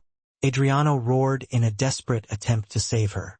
With a surge of strength fueled by pure adrenaline, he yanked Baron's knife arm back and bashed it against the windshield of the car, forcing the crime boss to drop the blade with a howl of agony. But Baron's at 1 hour 20 minutes and 49 seconds other hand was steadying the gun, and he squeezed the trigger. Elena flinched, bracing herself for the expected pain, the inevitable death. But Adriano had thrown himself into the line of fire, sacrificing his own life to protect her. The gunshot cracked through the air, shattering the silence. Adriano jerked as the bullet meant for her hit him square in the chest. A strangled sound escaped his throat, but he didn't fall. Fueled by adrenaline and love, he wrenched Baron's wrist, slamming it onto the hood again and again until the gun flew free, and Baron screamed in agony. Now effectively disarmed and helpless, Baron thrashed, trying to at 1 hour 21 minutes and 18 seconds slide off the hood of the car to escape. But Adriano wasn't going to give him another chance. With a snarl, he delivered a powerful elbow to Baron's face, dazing him, then wrapped an arm around his throat from behind, dragging him off the car and onto the gravel below. Baron gagged and struggled uselessly, his face turning red from lack of air. Elena stood in shock, the pistol limp in her grip as she watched Adriano subdue the man who had caused them so much pain and suffering. It was finally nearly over. "Adriano!" she cried out, finally finding her voice. "You're hit." She dared to move closer now that Baron was at a clear disadvantage. Indeed, Adriano's left shoulder was wet with blood from the bullet wound or graze, and his earlier knife cuts oozed crimson. Yet he held Baron firmly in a chokehold, fury etched in every line of his face. Baron's eyes bulged, pleading for help that wasn't coming. He clawed weakly at Adriano's arm, desperate to break free. "This is for my father," Adriano growled in his ear. "For Lucia, for everything." Elena's heart thundered in her chest. She realized with a cold certainty that Adriano might kill Baron right here, barehanded, driven by years of pent-up rage and grief. And a part of her wanted him to, for all the terror and hurt this man had wrought upon them. But another part, her soft and compassionate heart, didn't want Adriano to carry the weight of yet another death on his soul, even if it was this devil's. She rushed forward and laid a hand on Adriano's uninjured arm, trying to reach him. "Adriano," she said urgently, looking up into his eyes, which were nearly unrecognizable in their wrath. "It's over. He's done. You won." For a beat, Adriano didn't respond. His muscles were taut with the desire to end Baron's life, to finally extract his revenge. Baron's struggles grew weaker as he teetered on the verge of unconsciousness. Gently, Elena brought her hand to Adriano's face, turning him to meet her gaze, her eyes pleading with him. "You're not a murderer in cold blood. Not in front of me, please." Something flickered in Adriano's expression as Elena's voice cut through the red haze of vengeance that had clouded his mind. With a ragged breath, he relented. He released Baron, who collapsed to the ground in a coughing, gasping heap. Immediately, two of Adriano's men rushed in from the sidelines, guns drawn to cover Baron and prevent him from escaping. One kicked away the fallen weapons, and another hauled the defeated mob boss onto his knees, binding his hands behind his back with a zip tie. Baron was too spent to resist, wheezing and shaking, his face a mask of hatred and shock at his utter loss. Adriano swayed on his feet, his body finally succumbing to the pain and exhaustion. Elena tossed the pistol aside and reached for him just as his strength gave out, and he dropped to one knee. "Adriano!" she cried out in alarm. She guided him gently to sit at 1 hour 23 minutes and 55 seconds against the side of the car, providing support. Blood was soaking his shirt in 2 places, evidence of the wounds he had sustained. Panic rose in her chest as she assessed the damage. "You're hurt badly." He managed a weak grin, his teeth stained with a bit of blood from biting his lip. "It's not so bad," he rasped, though his eyes betrayed him. "Bullet just grazed me. I think the knife was a close call, but I'll live." Sandro and Rocco converged on them, rushing to provide assistance. Rocco was already pulling out a field bandage from a pouch, ready to administer first aid. "We need a medic, boss," he said urgently. "I'll call Grazia to ready supplies at 1 hour 24 minutes and 28 seconds the villa," Sandro said. stepping away to radio for the car and alert home base about the situation. Adriano's hand found Elena's and gripped it tightly, seeking reassurance. "Elena, are you okay?" His voice was strained but filled with genuine concern for her, even now. Fresh tears filled her eyes, but they were tears of relief and gratitude. "I'm fine," she whispered, her voice choked with emotion. "You saved me again." He lifted her hand to his lips and pressed a tender kiss there, his eyes full of love and exhaustion. "I promised." She couldn't help a soft laugh mixed with a 1 hour 24 minutes and 58 seconds sob escaping her lips. "Yes, you did." Tenderly, she brushed a damp lock of hair from his brow, her touch gentle and loving. "And I promised to dance with you when all this was over, remember? So you have to be okay." Adriano smiled, leaning into her touch, finding comfort in her presence. "I will be with you by my side. I will be." Rocco finished staunching the bleeding with temporary dressings, providing what little medical care he could offer in the field. Sirens sounded in the far distance, growing louder as they approached. Someone must have reported the firefight to the authorities, but by the time the police arrived, they'd find nothing but a few tied-up thugs and discarded weapons. Adriano's people 1 hour 25 minutes and 30 seconds would ensure their own were long gone, and Baron would be delivered to a fate of their choosing, perhaps handed off to a certain police sergeant with evidence of his crimes, or quietly confined until a final decision was made regarding his fate. Adriano had yet to say what he wanted to do with Baron, but Elena suspected that mercy was more likely now, given the circumstances. For her, the only thing that truly mattered was that they were both alive and together, and she clung to that thought as Rocco and the others discreetly hustled to clear the scene and erase any trace of their presence. Elena helped Adriano stand and supported him to the SUV, providing what assistance she could.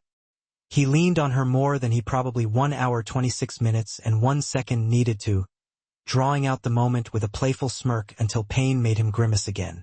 She swatted his good arm lightly, unable to resist teasing him. "Oh, now you're enjoying this, huh?" He chuckled, wincing only a little from the pain. "Maybe just a bit. Having a beautiful woman fuss over me is a novelty, you know." Elena rolled her eyes but slid an arm around his waist, mindful of his injuries and providing support. "Just get in the car, senor," she teased gently. "Yes, ma'am," he murmured, pressing a kiss to the top of her head as she helped him into the back seat. He at 1 hour 26 minutes and 30 seconds hissed as he settled into the seat, his body protesting the movement.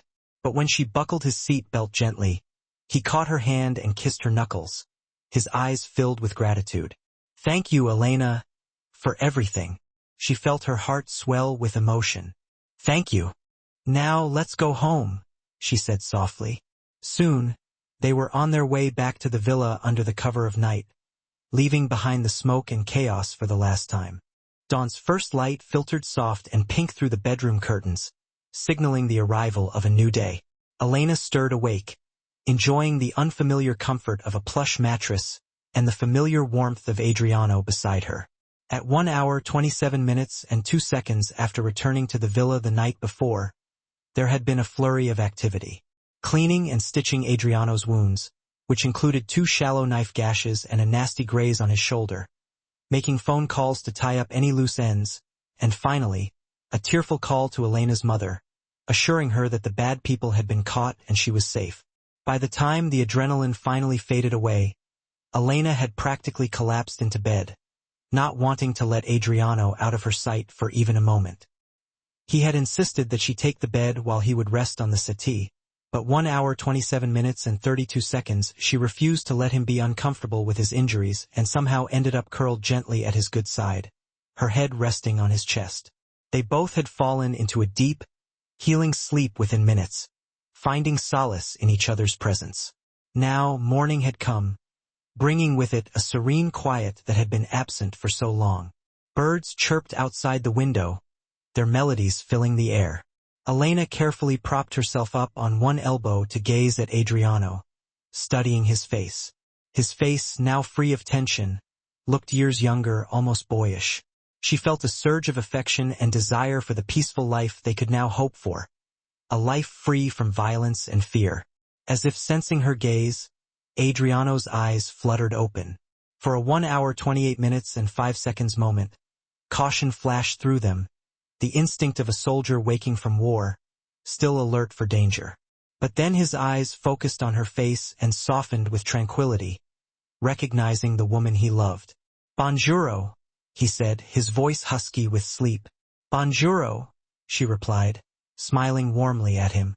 "How do you feel?" He shifted slightly, testing his bandaged shoulder and sighed. "Sore, but I'll be fine. Nothing a week's rest won't cure." He trailed a finger along her arm, his touch gentle and reassuring. "How about you? You're safe now. It's over." Elena nodded, emotion catching in her 1 hour 28 minutes and 36 seconds throat at his words. It was truly over. The nightmare was finally behind them. It feels almost unreal, like I can breathe freely for the first time since that moment I heard that gunshot in the restaurant. He took her hand and kissed it, his eyes filled with love and gratitude.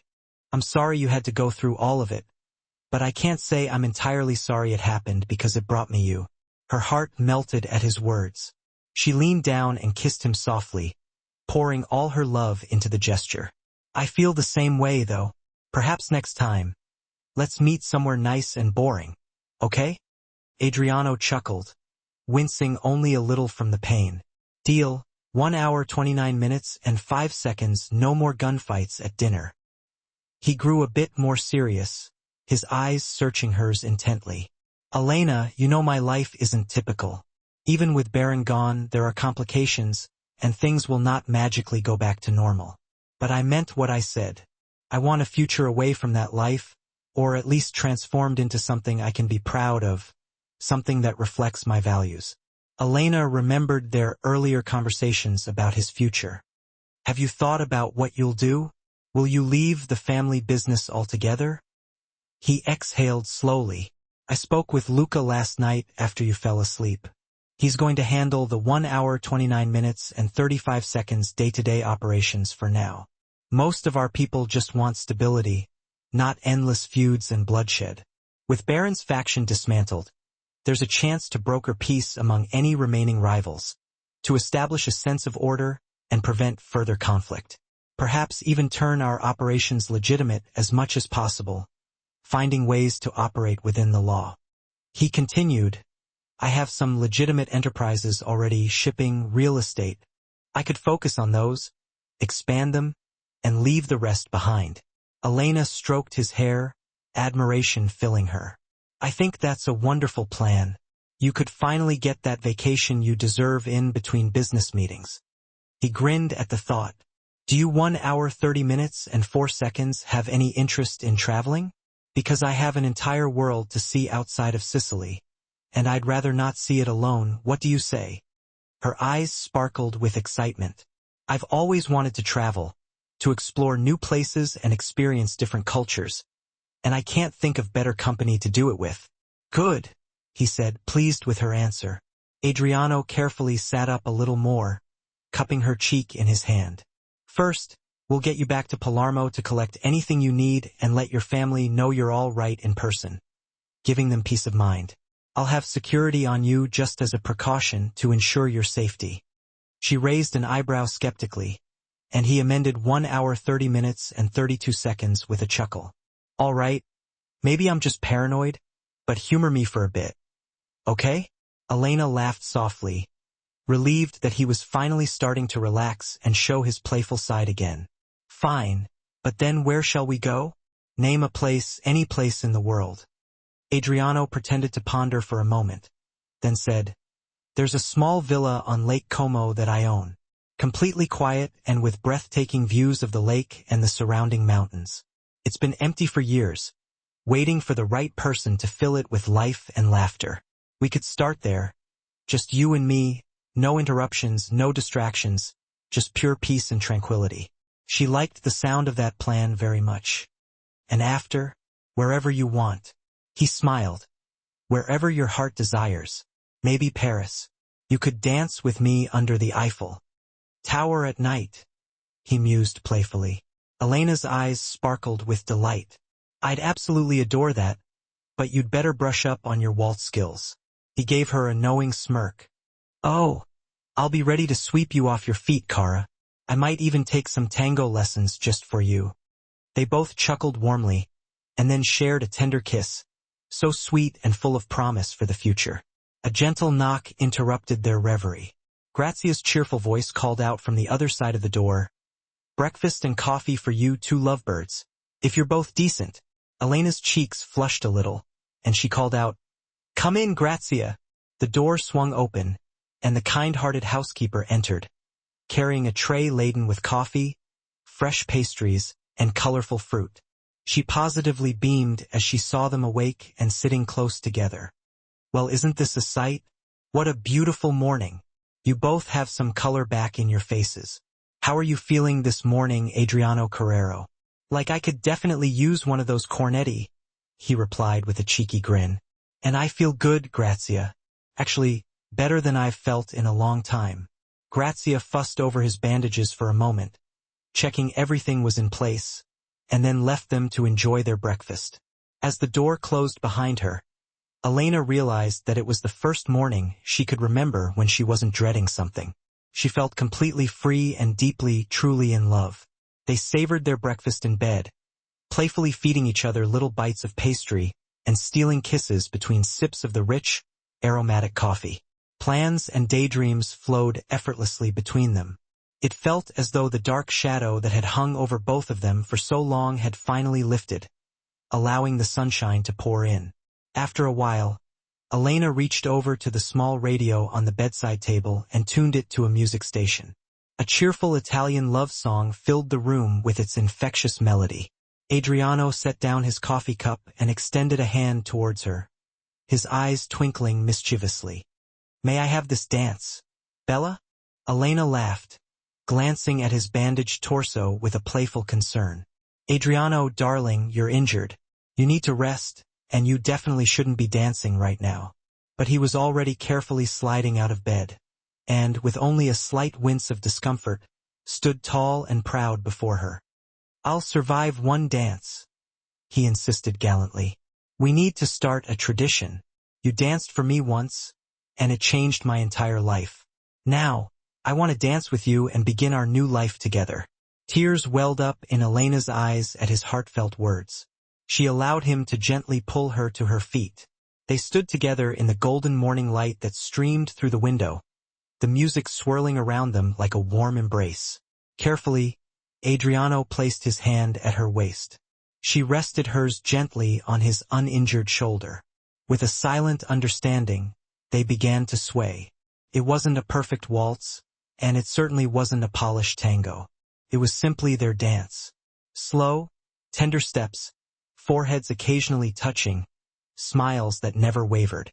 Elena hummed softly along to the melody, her soul filled with an overwhelming sense of lightness.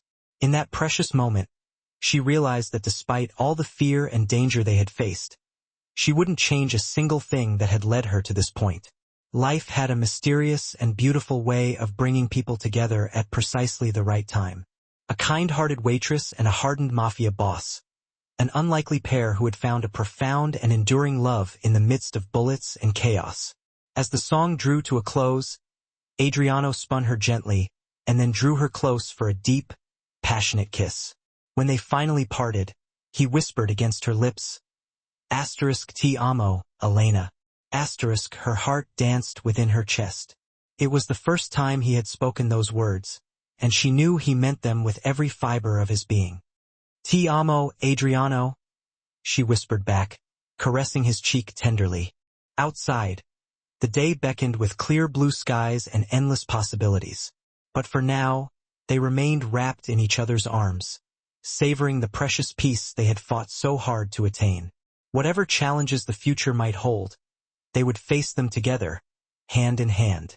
The waitress and the mafia boss, no longer adversaries in a dangerous world, but partners, embarking on a new journey towards a life filled with love, safety, and the kind of joy that made them want to dance every single day. And dance they would, forever grateful that one simple, spontaneous moment had intertwined their destinies and led them to this beautiful new beginning.